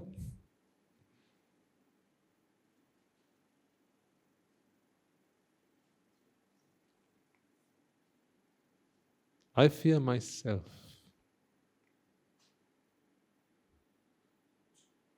Therefore, if I want to be free of fear, what must I do? Tame the beast within. Ignorance and attachment is what brings you fear. Because it is out of ignorance and attachment you get hurt. And what do hurt people do? Hurt people? Hurt people. Hurt people hurt people. So if you're hurt, you hurt others. If you hurt others, God intervenes. You just hurt someone, right? Back to you then. Life is a boomerang. It always comes back. It may be today, it may be tomorrow, maybe in a different form. Today you do things in human form. It may not necessarily come back to you in human form. It'll come back to you in some form. See, I think all religions believe in give and you shall get. Either with God or in some other way. If you are good, God will take him to you, or rather take you to him, into the garden of paradise, into heaven. If you are bad to others, then God will punish you. You will be damned in hell. Yes, I agree. But I am not reliant on someone making a decision about that. Because I am the one who decides. Therefore, I have the power to decide. If someone has the power to decide, what else must they have? They must have the knowledge. Because if power comes without knowledge, what if power comes without wisdom? Is a knife a good thing or a bad thing? A knife. Is it a good thing or a bad thing? Because the knife has power, doesn't it? It has a power to cut.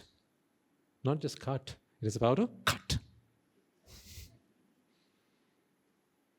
It also has the power to slice.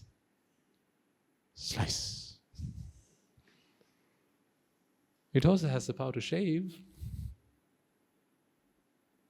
The same knife that a murderer uses to slice someone's throat, I use to shave my beard.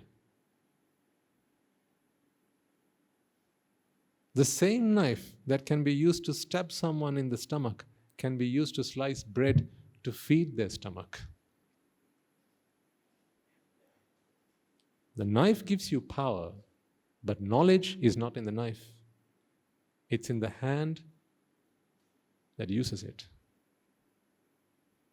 It's in the hand that wields it. See, I'm trying to show you that you can become truly independent. Would you rather that, or would you rather be subservient to someone else, whoever that might be, makes decisions on your behalf?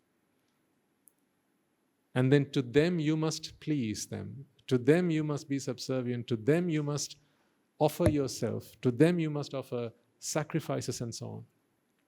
Would you not rather be independent? Because then you and you alone get to decide what to do and what happens to your life. Once again, if you are okay with the prior, which is to be happy with someone else making those decisions for you, then it's fine. There's no qualms about that. But I, for one, would like to make my own decisions and let those decisions determine the outcomes. That is where the Dhamma helps. That is where the Dhamma comes in.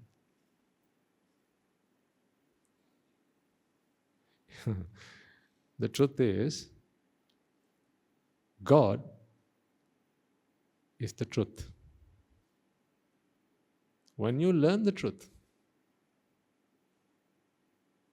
you are.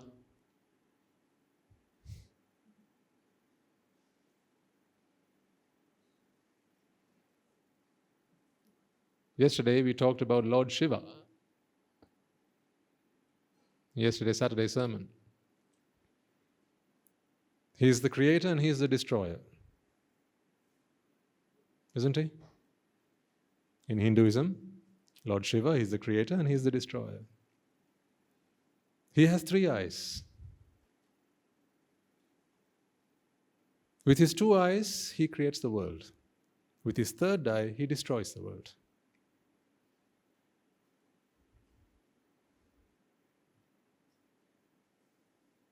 How do you create the world?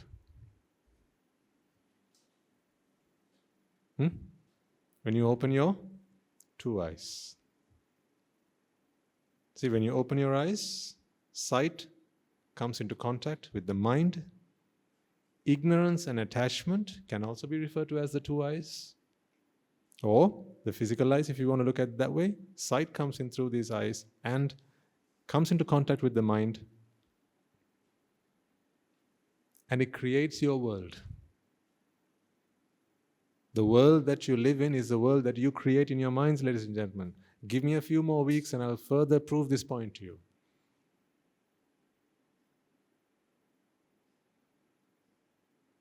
What you see is not what's out there. You know the white that you see here, there's no white here. You don't even know what this flower looks like. These are all mental images forming in your mind. You are at the mercy of those mental images. What if the flower is here but the image is here? How do you know? When you look through a telescope, where's the moon? 2 feet away, right? Isn't it? When you look through a telescope, where's the moon? 2 feet away. Is that the moon or the image of the moon? That's the image of the moon. So the moon, when you're looking at the moon, is that the moon or the image of the moon? How do you know? You're at the mercy of your mental world. So when you open your 2 eyes, you create the world.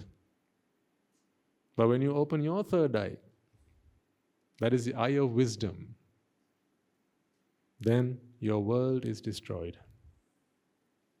Dukkho loke patittita is how the Buddha described this. The world that he explained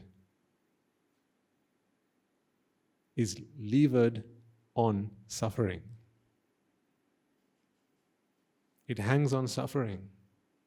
It rests on suffering. So destroy suffering and you have destroyed the whole world. For that you need to open your 3rd eye. Not the 3rd eye that you might have heard in other places. I talked about a very different eye. This is the wisdom eye. That is what we do here. We try and open our 3rd eye. It does not happen with your chanting. It does not happen with you fasting. It does not happen with you going through austere practices or anything like that. It's not a supernatural power, the 3rd eye that I refer to. It is simply your realization of the Dhamma. If suffering is the world, when you open your 3rd eye, that suffering is destroyed. So wake up and open your 3rd eye. The eye of wisdom. So, do I believe in Lord Shiva? Yes. Today, I believe in everyone. I believe in Allah. I believe in Jesus. I believe in God. I believe in Lord Shiva. I believe in Ganesh. I believe in Krishna. I believe in Rama. I believe in Hanuman. I believe in everyone. Because to me, they represent some aspect of the truth. You see a figure, I see the truth. I don't mean you. Generally, people see a figure. You look at that and you think that's the Buddha. I see a truth. The Buddha to me is not a figure. The Buddha to me is the truth. Once you understand this truth, then you can become the Buddha. You can become God, if you want to. Or if you're happy with God deciding what is right and wrong for you, then that's also fine. Whatever you want, we can give you.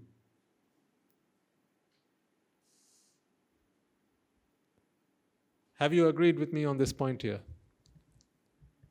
It is not roses that are beautiful. Because if it is beauty that you need, it is because beauty is what you need, you didn't plant the wreaths. Right? Otherwise you would have had wreaths here. But you wanted beauty. Remember, it's not the flower that you look at. It's the beauty that you want out of the flower. Why do you eat chocolate? Is it because it's chocolate? Do you eat chocolate because it's chocolate? No, you eat chocolate because it's delicious. Isn't it? Sometimes you even choose to ignore the nourishment that comes with it. Maybe if it's too fatty, too sugary, you choose to ignore all that. Because you focus on pleasure. The mind tends to focus on pleasure. So whatever the mind seeks pleasure, finds pleasurable, it wants to do. It seeks that. Why do people, go on? They do things like, what do they call it? Bungee jumping. What is that for? It is for the thrill of it. Why do people skydive? For the thrill of it. Why do people jump from heights as an adventure sport? For the thrill of it. Why do people tightrope walk? For the thrill of it. What is thrill? It's the thrill of going on a joyride. Why? Because first you experience pain, fear. When you jump off a cliff, when you do a bungee jump off a bridge, right? For most of the time you're experiencing what? Fear. If you couldn't experience fear, you wouldn't do it. You wouldn't do it. People do it for the thrill. But you need to understand what this thrill is. What is meant by thrill? Thrill is putting yourself through torture, fear, that something might happen to you, and then be saved, right at the end. It's like this adrenaline rush that goes through your body. It torments you with fear. But then, as the rope tugs you back, you can breathe a sigh of relief. I'm okay. See, that is like clenching your fist so tightly and then letting go. You enjoy relief. That relief is what people are after. Don't you see the sacrifice? Look at the sacrifice. The sacrifice. And it hurts. The more it hurts, the more appealing the relief. That's what people do. Pleasure never came from anywhere else. It didn't come from the bungee jump. It didn't come from the sky. It didn't come from the parachute that saved you. It didn't come from anything. It was all internal. All internal. You have to put yourself through torture, ladies and gentlemen, to experience this kind of pleasure. So what is the alternative? Is there no hope for those of us who wish to be happy? Can happiness only be achieved by putting us through such pain and such agony and then freeing ourselves from that? Is that the only way to happiness? No. That is where the Buddha comes into this world and teaches us an alternative. It is because the mind seeks pleasure, the mind goes into a state of vexation. But if you can stop the mind from seeking that pleasure, if you can stop the mind from wanting pleasure, Now the mind is in a peace of rest. The mind is tranquil. The mind is serene. It has settled. That equanimity is happiness. But people have never seen that. Therefore, they don't want that. What people want is what they've always known, that is to put themselves through pain and agony and then experience relief from that. Once again, I urge you to wake up from the dream that you're in. Your ignorance is killing you. It is. When you want to eat that chocolate, ladies and gentlemen, pleasure does not come from the chocolate. How many times must I say this again to you? Pleasure does not come from the chocolate. Pleasure comes from the sacrifice you make by wanting the chocolate. When your mind goes into a state of wanting, that's not a state that you find pleasurable. That's not a state that is pleasant. It's a very uncomfortable state. But you put yourself into it. That is the sacrifice you're making.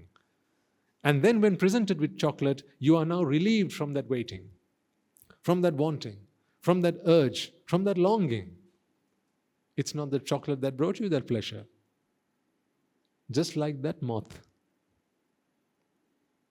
The moth flew wanting the light from the flame. The light did nothing to it.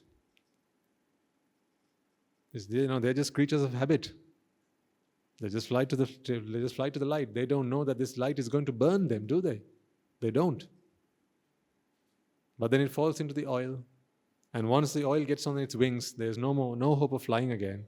And then what happened to the poor animal? To the poor insect?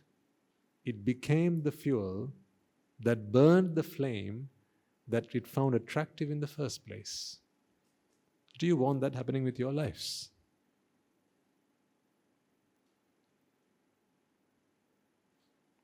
You cook at home the suffering that you then eat.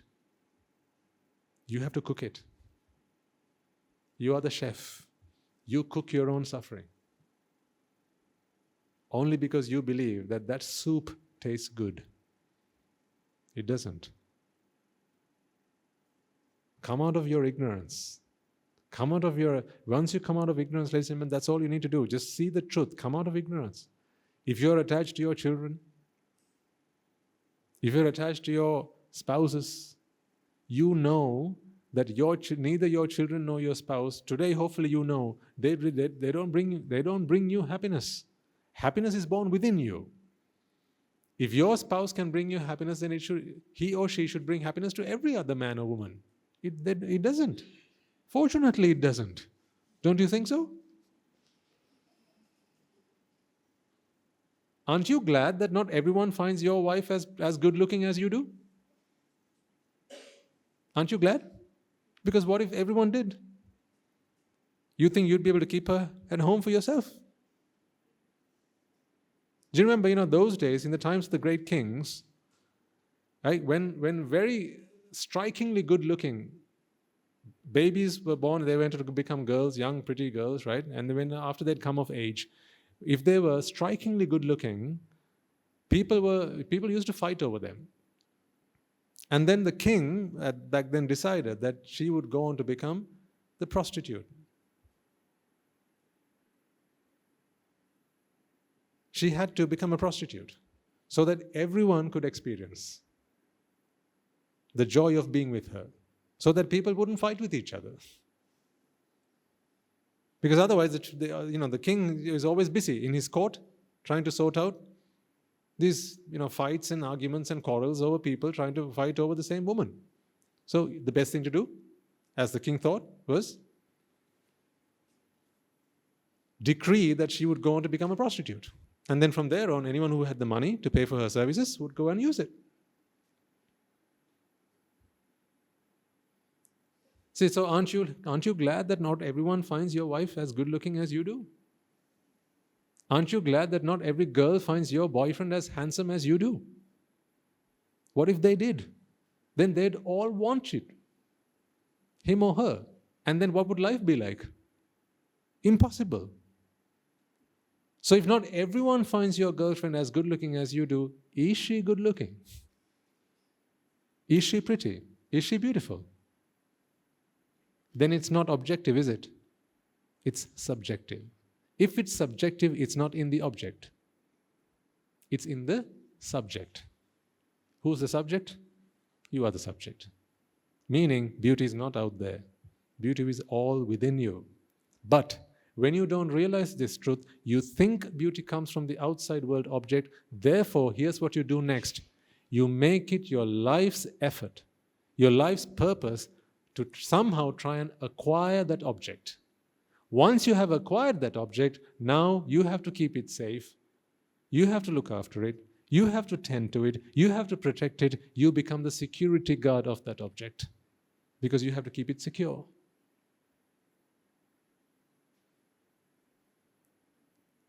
Do you pity me for having nothing more than an alms bowl and 3 robes?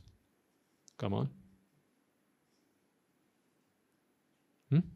Do you pity me for having nothing more than an alms bowl and 3 robes? Why? Why not? Is it you or I who has a peaceful night's sleep? Is it you or I who can live fearlessly? Is it you or I who has to grieve over nothing? Who doesn't have to be worried day and night? Who doesn't have to live in fear day and night? But look at yourselves, ladies and gentlemen. For everything you are mentally attached to, not physically. You can have a watch on your wrist that's physically attached to you. I'm not talking about the physical attachments. I'm talking about the mental attachments. Because fear is not born in the wrist, it's born in the mind. If you're attached to the wrist that's on your watch, no, the other way around. If you're attached to the watch that's on your wrist, if you're attached to the ring that's on your finger, or the person that put the ring on your finger, either way, you will suffer. Suffering is all you will get out of attachment, nothing more. I will speak to you until my throat goes blood red and you understand this truth, because this is the truth that you must all try and understand to free yourself from suffering. Whether you like me or not, I don't care. I don't care. Because we have come to a point where I don't see that it is your Nibbana and my Nibbana. Nibbana is Nibbana, that's it. I don't care whether it's I suffering or you suffering. Suffering is suffering. Suffering is suffering. See, if you walk into a cancer hospital and you see patients in 2 beds, which patient do you want to heal faster? Heal quicker. Which one do you want to heal quicker? You don't know them, you're not related to them. Which one do you think should heal faster and quicker? Which one? Matters not, right? The doctor comes and says only one of them can be treated on. They will heal quicker. The other will have to wait it out. Which one would you say has to be treated first? You have no preference because they are not attached to you. Now, plot twist. One of them is your friend. Now which one should be treated first? Your friend. Now you understand the premise? In the same way, I am not attached to any of you. It's fine if you have to. I am not attached to anybody. If you're not attached to anybody, then who must be healed first? What if there's a day I'm not even attached to myself? If I can see that as a chitta and this also as a chitta, then now which chitta has to be healed first? You or me? If I'm hungry and you're also hungry, but there's only food to serve one person, who out of the 2 of us must be served first? You or I? It depends on who you're more attached to. That's the answer always. That's why it's always your children before next door children. Before your neighbor's children, it's always your children. It's your wife before someone else's wife. It's your house before someone else's house. It's your increment before someone else's increment. It's always like that. Your promotion before someone else's promotion, because you are always attached to this thing that you call yours, you and yours, me and mine. That is a trap. You think that's a blessing? It's a trap.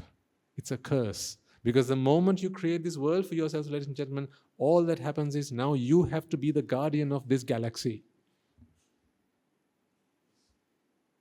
You are now the guardian of this galaxy. No one's going to come and fight on your behalf. You have to do that for yourself. You have to now protect yourself from threats coming from the outside. You have to protect yourself from threats coming from the inside. Now you have to protect it. See, that is the kind of lives you live. You have all been born humans, but you don't have the time to enjoy being human. Living in fear and grief is not enjoying being human. Animals do that. Pretas do that. But we are humans. Like I said, we can not only be inspired, we can also be motivated. Because we are humans, we have that gift of thought. We have the gift of forethought. We have the gift of insight. We have the power to make choices and enact those choices. Choices that can take us to a different destination than the one we were always on. I need you to wake up. Take the bull by the horns, ladies and gentlemen, and give it a good shake. Who's the bull? I'll tell you what the horns are. You work out who the bull is. Ignorance and attachment. These are the horns. You figure out who the bull is. And give it a good shake.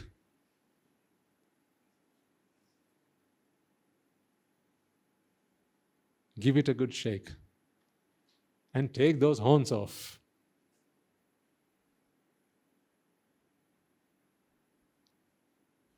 Please, come out of the miserable lives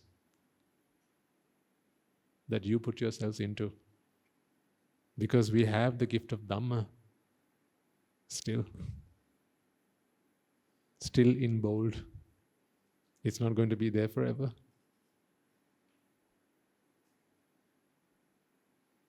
Why are roses pretty to you?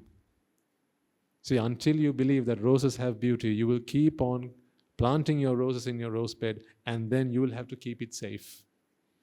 Next door kids, they play ball, and the ball comes over the fence onto your flower bed. Now what are you going to do? It's on your roses now. What are you going to do then? What happens to you now? You get angry. First comes sad, then you become angry.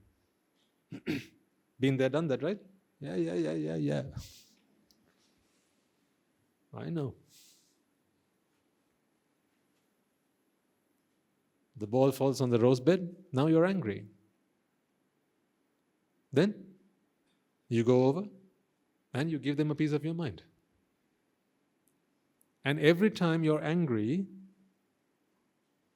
it's poison. To whom? To whom? To you. You know, you can't create anger on the outside, can you? Can I create anger within you? Can I? Where is the only place anger can be created? Within oneself. Is anger a good feeling? Do you enjoy being angry? No. So isn't anger the punishment?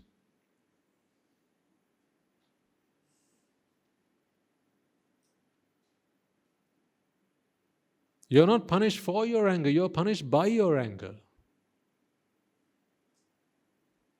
Whenever you're angry, you're being that is the punishment. What for? For being angry. That is the punishment. So if an angry man ever does or say something to me, I never put my hand on them to punish them because they're punishing themselves. Why should you punish someone who's angry? If your husband is ever angry at home, if your wife is ever angry at home, let them be. They're punishing themselves. Don't you be the one who speaks a word out loud. Because the same sin must not be punished twice. Even in a court of law, that's wrong. Because if someone's angry, if you shout at them for being angry, they're being punished twice. That's wrong. What happens if you inflict punishment, one that is not deserved? Now who's wrong? You are wrong. What is the punishment for that? You are angry. See? Anger always punishes the one who is angry, and only them. So if you are victims of anger, wake up.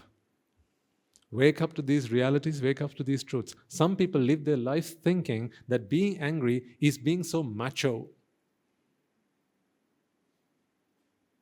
They think that's being an alpha male. I'm the angry one. Don't anyone mess with me. No, I have seen some people who are like that. They define themselves by their anger. I'm the angry one. There's not a man in this land who can mess with me when I'm angry. Don't awaken the beast within me. If you are like that, take pity on yourselves because you're being punished by your anger. Why are you angry? It's because of this. You see beauty in roses. For as long as you think that beauty is in the roses, when that ball falls on the rose bed, now you're angry. If you recognize that beauty is not in the rose, now these are just flowers. Now a ball falls on it. So what? Because it's not the flowers you wanted what? Beauty. Beauty is not in the flower. You have now learned that, you have now understood that. So now when a ball falls on the flower bed, so what? It's just an incident, not an event. You transform incidents to events. Ignorance and attachment does that. There are only incidents in this world, not events. Let an incident be. Incidents happen. You create an event out of it.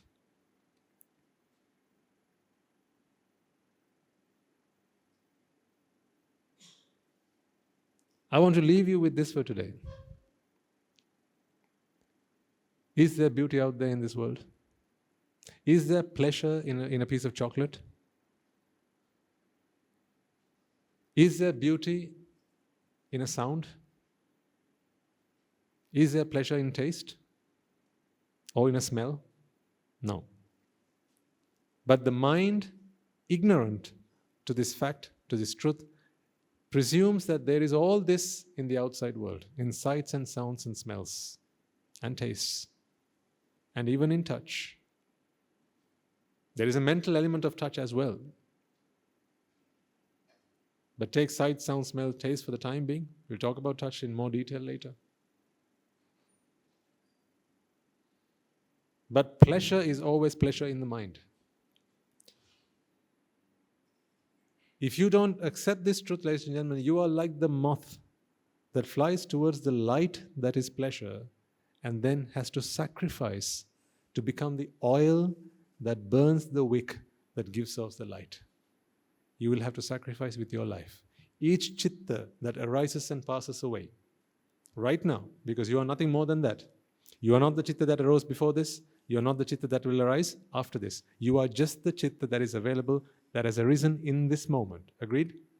You are just the chitta that is available in this moment. In this moment, if you want to experience pleasure, you have to sacrifice this chitta. You have to. You have to sacrifice this chitta on the altar of ignorance and attachment. And when you do so, you begin to vex. And once you begin to vex, you will somehow, if possible, be relieved from that vexation, and at that point you experience pleasure. That is the reward that you get for the sacrifice. But that reward is not one that came from the outside. It was not God-given. It did not come from the outside world objects. It did not come from any experience whatsoever. It was merely your own relief from the vexation that you got yourself into. Is it worth making that sacrifice, I ask you? Is it worth making that sacrifice?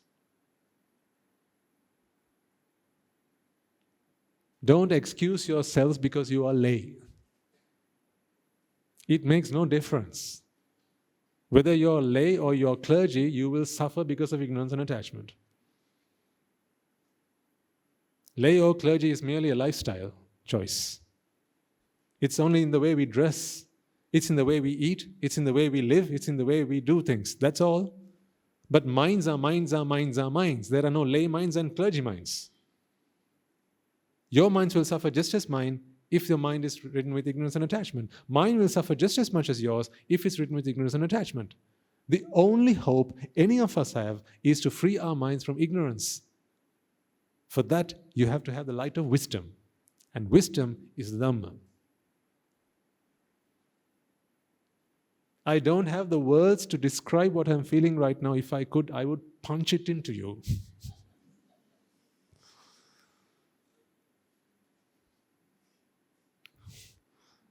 Come on, people.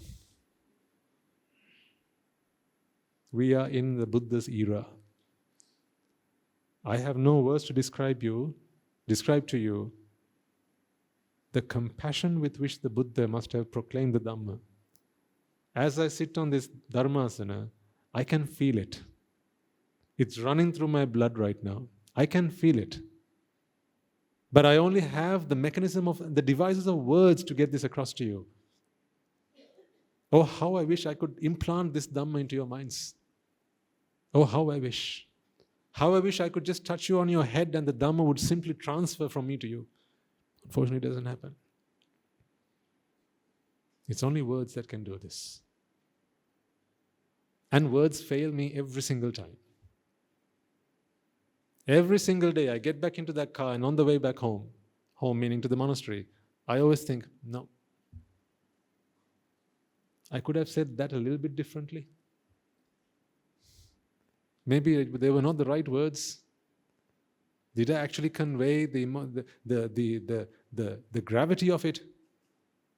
The profoundness of it, was I able to convey that? I always think to myself. I know words will always fail me because wisdom is not contained within words. It's a realization. But hey, what do we have? What can we do? All we have are words. That's why you need merits. That's why you need merits. Because merits will complement the words. You got to have the merits on your side. The words will come from us. Without the merits on your side, no matter what words I use, you will not understand it. But your merit power will help you to understand really simple words. Just a few words, and it will all become clear to you.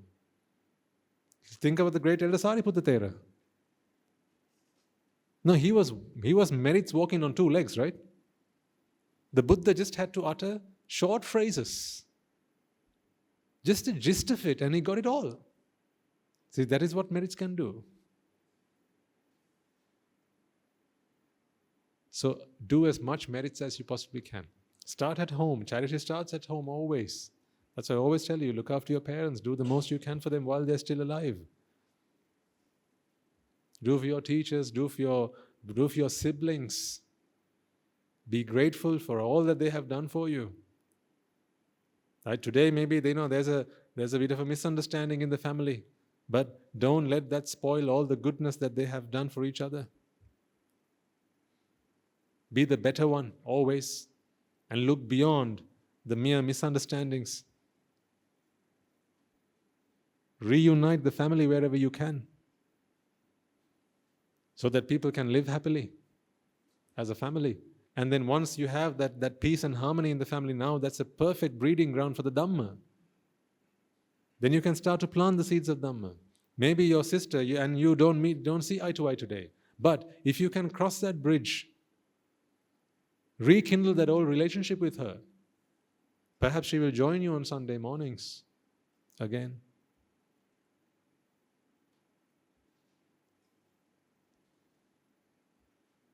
I know it sounds like a lot to do. I sometimes wonder whether I have enough life left within me to do all the things that I want to do.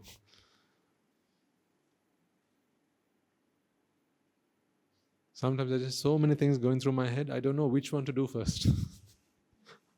I find myself in that situation all the time. If you just take our monastery, for instance, there are the children, there are the anagarikas, there are the anagarikas, there are the monks, and there are the devotees, there are the Shravakas and the Shravikas and the Vasis and all sorts of people. There's the Dhampasala. And you wonder, where should I go and help next? It's mind-boggling. And then I wish, how I wish I had 100 more years to live. But then I realize, that's not my part. My part is to create enough people so that they can live on for another 100 years, not me living for another 100 years. If this legacy can live on for another 100 years, for another 200 years, even if I could live for another 50 years, that's the most that I can do. But in the next 50 years, if I can create more people in this army of the Buddha Sasana, they will live on, each of them, for another 50. If I can do that with 10 individuals, that's 50 times 10. That's 500 years. With my 50, that's 550 years I have lived. Isn't that what the Buddha did? The Buddha dies in another 2,500 years. He didn't die 2,500 years ago because he created an army. And you are also soldiers in that army.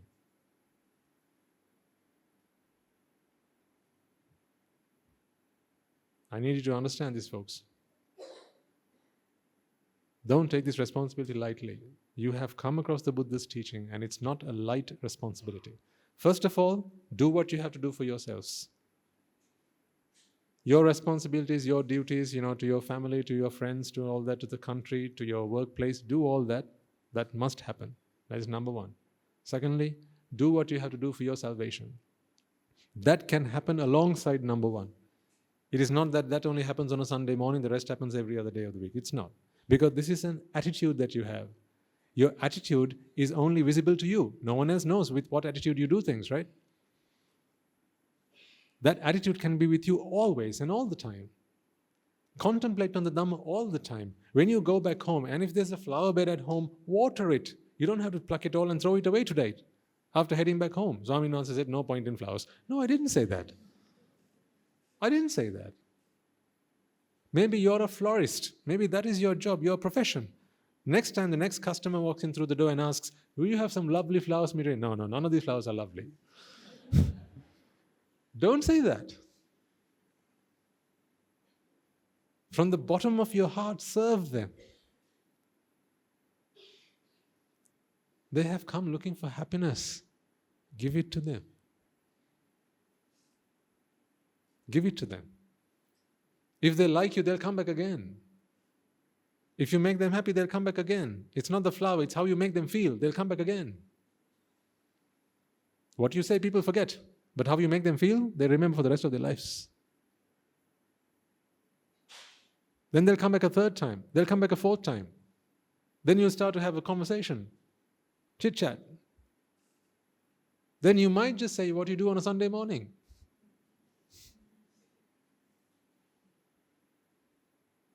Then the next time they say, right, can I have these flowers to take home? You said you go somewhere on this Sunday morning and you offer flowers to the Buddha. Right, here's one from me. Can you offer that on my behalf? Then you bring your flowers and their flower that they have donated and you offer it. The following week they'll ask you, what happened with that flower? I offer it at the Buddha's feet. Would you like to come and do it yourself next time? See, you're paving a path. The Buddha did that so many times. What did he do with Alavaka? The demon. Out you go, and he stepped out. Come back in, and he walked back in. Out you go, and he stepped out. Come back in, and he did again. Out you go. No. I did everything you said. Now you do as I say. See, he was paving the path. I want all of you to have that, an abundance of compassion. Be loving kindness and compassion on two legs, folks, because the world needs people like that. You know all of the chaos that's going on out there. Countries on the edge of warring. Two political leaders are probably on either side of the globe with a button just, a button just under their thumbs, ready to press. And then nuclear warfare will come after that.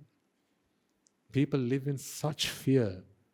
They say they live in developed countries, but how developed are they if they can't sleep peacefully at night? I mean, what is that development? If you can't have a peaceful night's sleep, are you developed? Are you mature? If you always live in fear and agony and grief and worry, are we a developed nation? Only the Dhamma can heal. The Dhamma is not the Buddha's Dhamma. It doesn't belong to the Buddha because he never invented it, he discovered it. America doesn't belong to Christopher. He only discovered it. He didn't invent it. The Dhamma was discovered by a certain individual. We call him the Buddha because he discovered Buddhaness. That's why we call him the Buddha. Now it's down to each and every one of us to discover it for ourselves. So please, wake up to the light. Open your eyes. Broaden your horizons. Don't constrain yourselves to the mundane life that your friends and your families have always indoctrinated into your lives. Your TV is not your savior. Don't take it as gospel truth. Half of it is that, actually 99% of it is lies. Because they need that for the world to keep going on. Lies upon lies upon lies upon lies. It's mere entertainment. Don't make your TV set your savior. Don't take the newspapers as your savior. You can read it if you want to find out about what's going on out there, but you need to save yourself. Your music is not your savior. A lot of young people these days, they live their lives with those things in their ears, but nothing in the middle.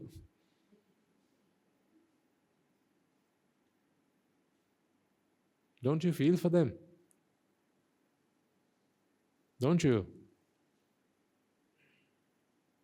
Can't you love every child as you love yours? I can, and I don't even have any children. I can love each and every one of your children as if they were mine. And that is why some of you have already come to the monastery and left your children there, because you know that we will love them just as much as you do. And actually we will give them something more than you can ever do. You can feed them, you can give them an education. You can teach them to tie their shoelaces, but how do you teach them to be free of fear? How do you do that? Only the Dhamma can do that. So save yourselves. When you head back home, you look at the flower bed, ask yourselves, are the roses really beautiful?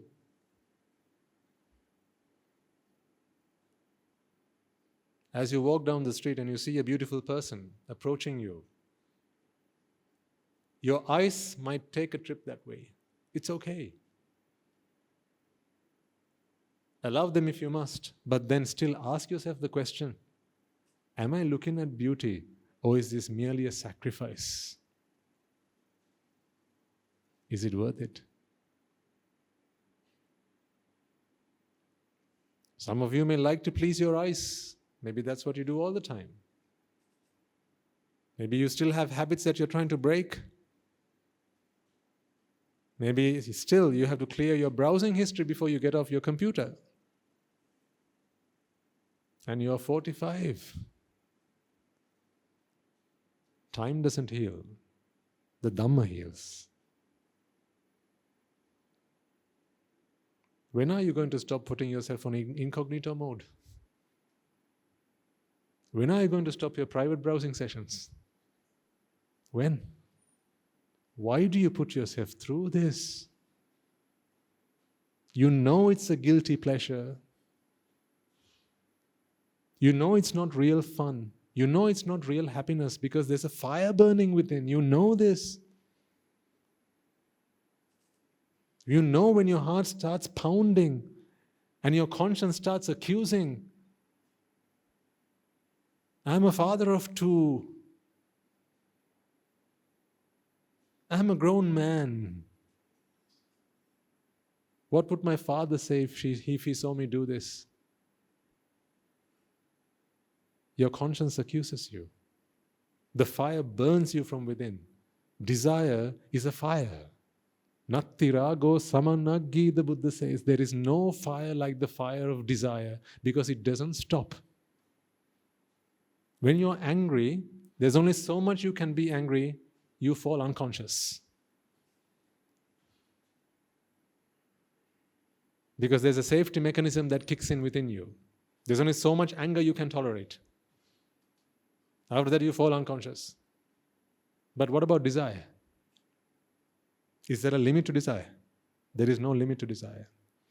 Just like a forest fire that will burn until every leaf and every twig has been burned to ashes. If the fire of desire ignites within you, ladies and gentlemen, it will burn you to the core. Until every cell in your body has been consumed by that fire of desire. Don't take my word for it. You know what I'm talking about. Why put yourself through this? Come on. Why put yourself through this? When beauty is not in the flowers, how can beauty be in a girl? How can beauty be in a woman? How can beauty be in a naked woman? How? How can beauty be in a man? It's not.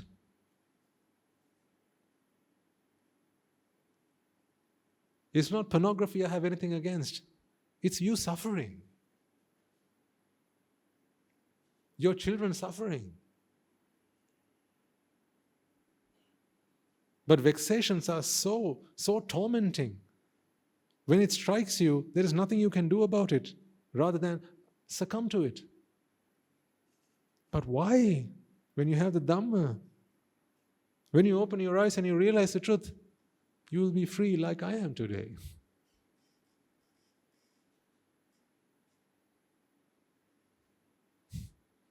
It's possible, it's doable, it's achievable.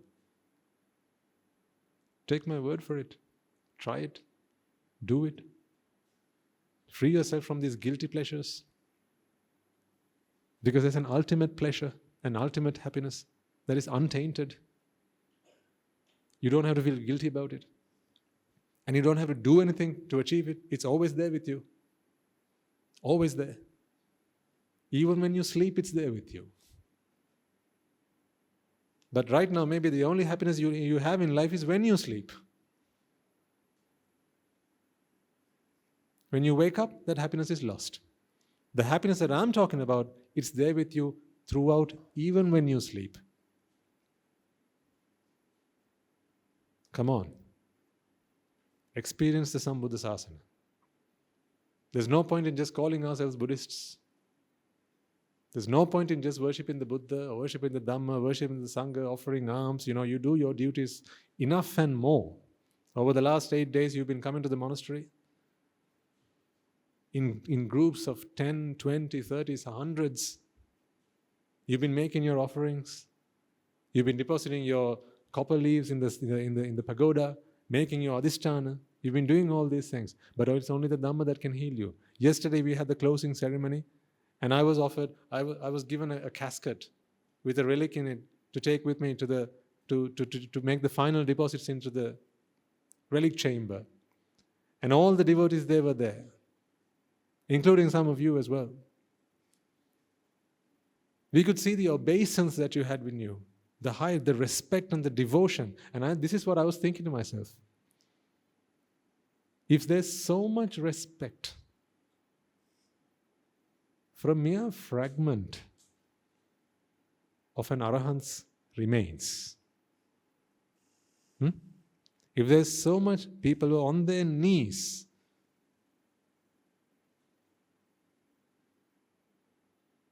if there's so much respect and regard for a mere fragment of an arahant's ashes, whatever remains after his cremation, just imagine how much respect and devotion we must have to the Dhamma that created that. Because it is the Dhamma that created the relic. Otherwise, it would have just been ashes. It is that Dhamma today you have.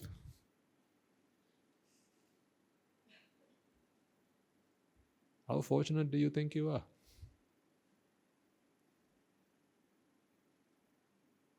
You may not have an arahant with you, but you have what makes an arahant with you. How's that for size?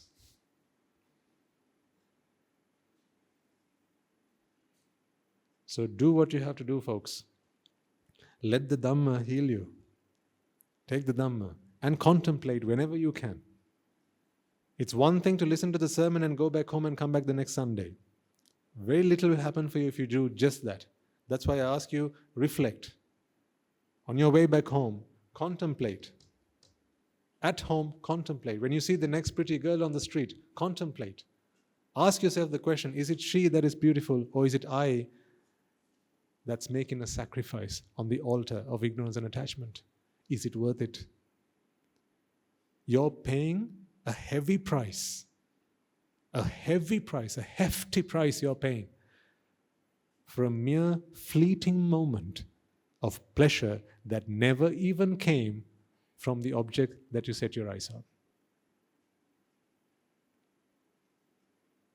If that is not an illusion, I don't know what is. If that is not a mockery of your intelligence, I don't know what is. If that is not an insult to having been born human, I don't know what is. Don't let ignorance have the last laugh. Man up. Fight. You are warriors. You have been blessed with the Dhamma. Wake up to the truth. Let it go in through your ears and let it touch your heart and transform you. Let it do for you what it has done for me. I speak with conviction because I experience the freedom that comes with it. I'm not suggesting for one second that I'm completely free from desire, aversion, and delusion. But to whatever extent I am free, if this feels so good, let's say I'm only free from it from just 1%. If 1% feels so good, my gosh, I can't wait for the day when I'm entirely free of raga, dvesha, and moha. People sometimes ask me, have you never wanted to go back home just for a day?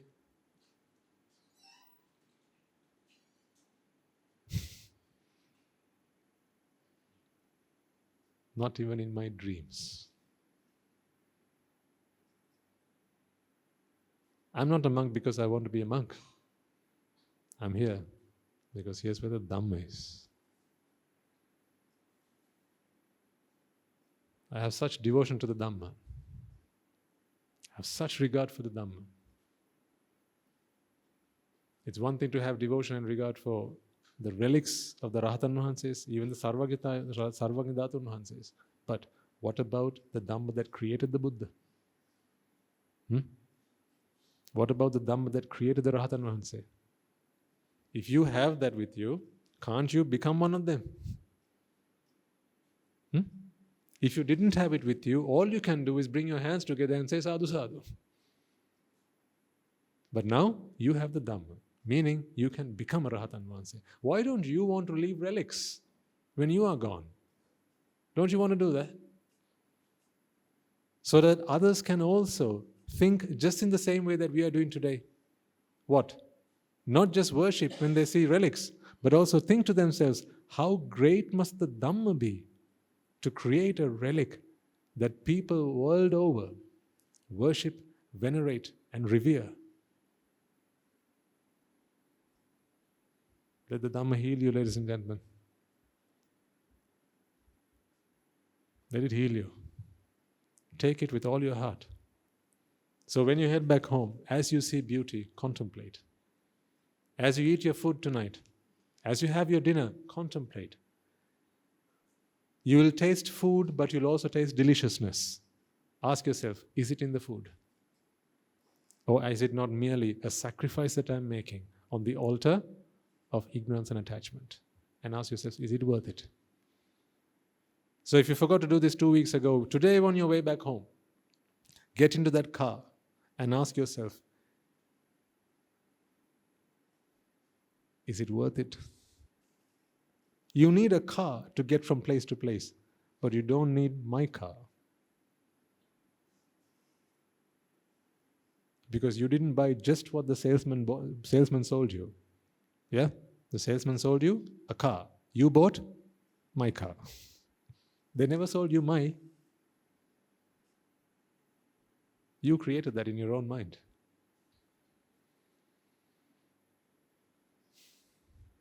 Let's conclude for today.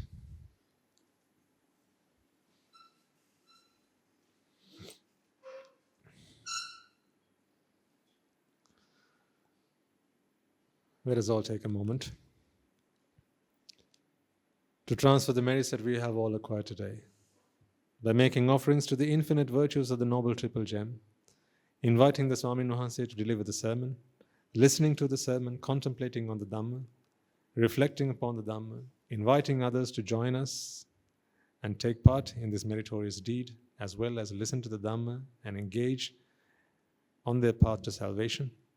First and foremost, let us remind ourselves how incredibly fortunate we are to be in the receipt of the Lord Buddha's teaching, and with immense gratitude towards the bhikkhus and bhikkhunis, upasakas and upasikas, who have since time immemorial protected and preserved the sublime teachings of the Buddha and passed it down through the generations of the noble lineage in the form of the Tripitaka, which is thankfully available to us today to study, understand and comprehend the Dhamma.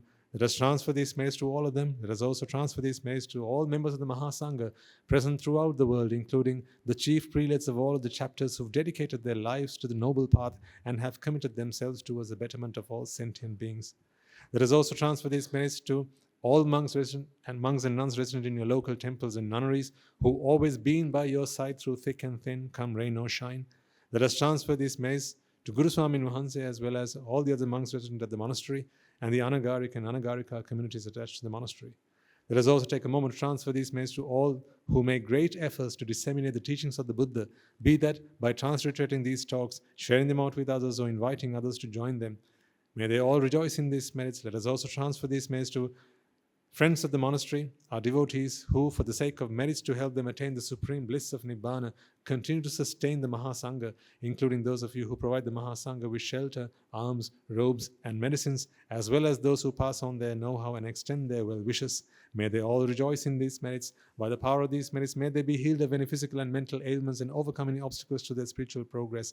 May they abstain from the unmeritorious deeds, fulfill the meritorious deeds, fulfill the noble eightfold path, and may they all attain the supreme bliss of Nibbana. Sadhu, sadhu, sadhu. Let us also take a moment to transfer these merits to our mothers and fathers, husbands and wives, brothers and sisters, sons and daughters, grandparents, uncles, aunts, cousins, nephews, and elders, our friends, our acquaintances, our teachers, our employers and our employees, and to everyone and anyone who've helped us, supported us, and assisted us in any way, shape, or form.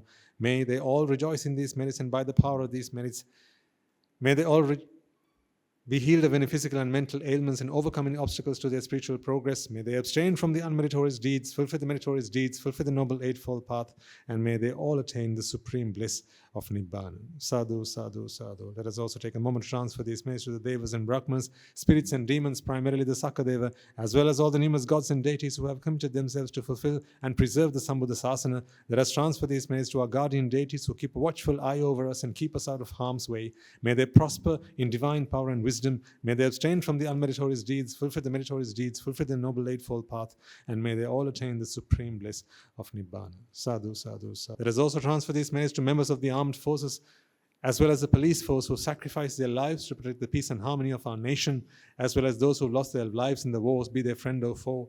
Let us transfer this message to those who lost their lives to natural disasters and calamities such as the tsunamis, earthquakes, landslides, fires, floods, as well as the pandemics, reminding ourselves that in this infinitely long journey of samsara, they will all have been mothers and fathers to us, friends, acquaintances to us. They will have helped us, supported us, assisted us in any way, shape, or form possible and available to them, with an abundance of compassion, loving kindness, and gratitude towards all of them. Let us transfer all the merits we have acquired to all. May they all rejoice in these merits, and by the power of these merits, if any of them have been born in the woeful planes, they redeem themselves and be born in the blissful plane. May they abstain from the unmeritorious deeds, fulfill the meritorious deeds, fulfill the noble eightfold path, and may they all attain the supreme bliss of Nibbana. Sadhu, sadhu, sadhu. May the blessings of the noble triple gem be with you all. The members of the Mahasangha will now transfer their blessings to you. Raga ginnen midetva, dvesha ginnen midetva, moha ginnen midetva, Nibbāna parama sukhayan sukhita taravetva. Nibbāna parama sukhayan sukhita taravetva.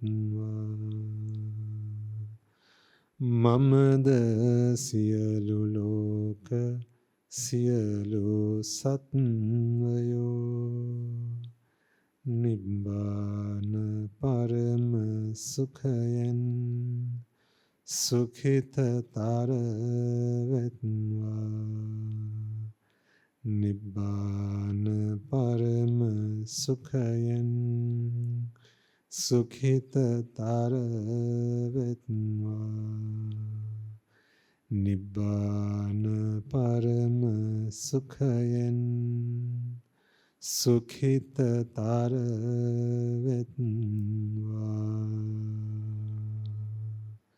Raga gini niveva, dvesha gini niveva, moha gini niveva,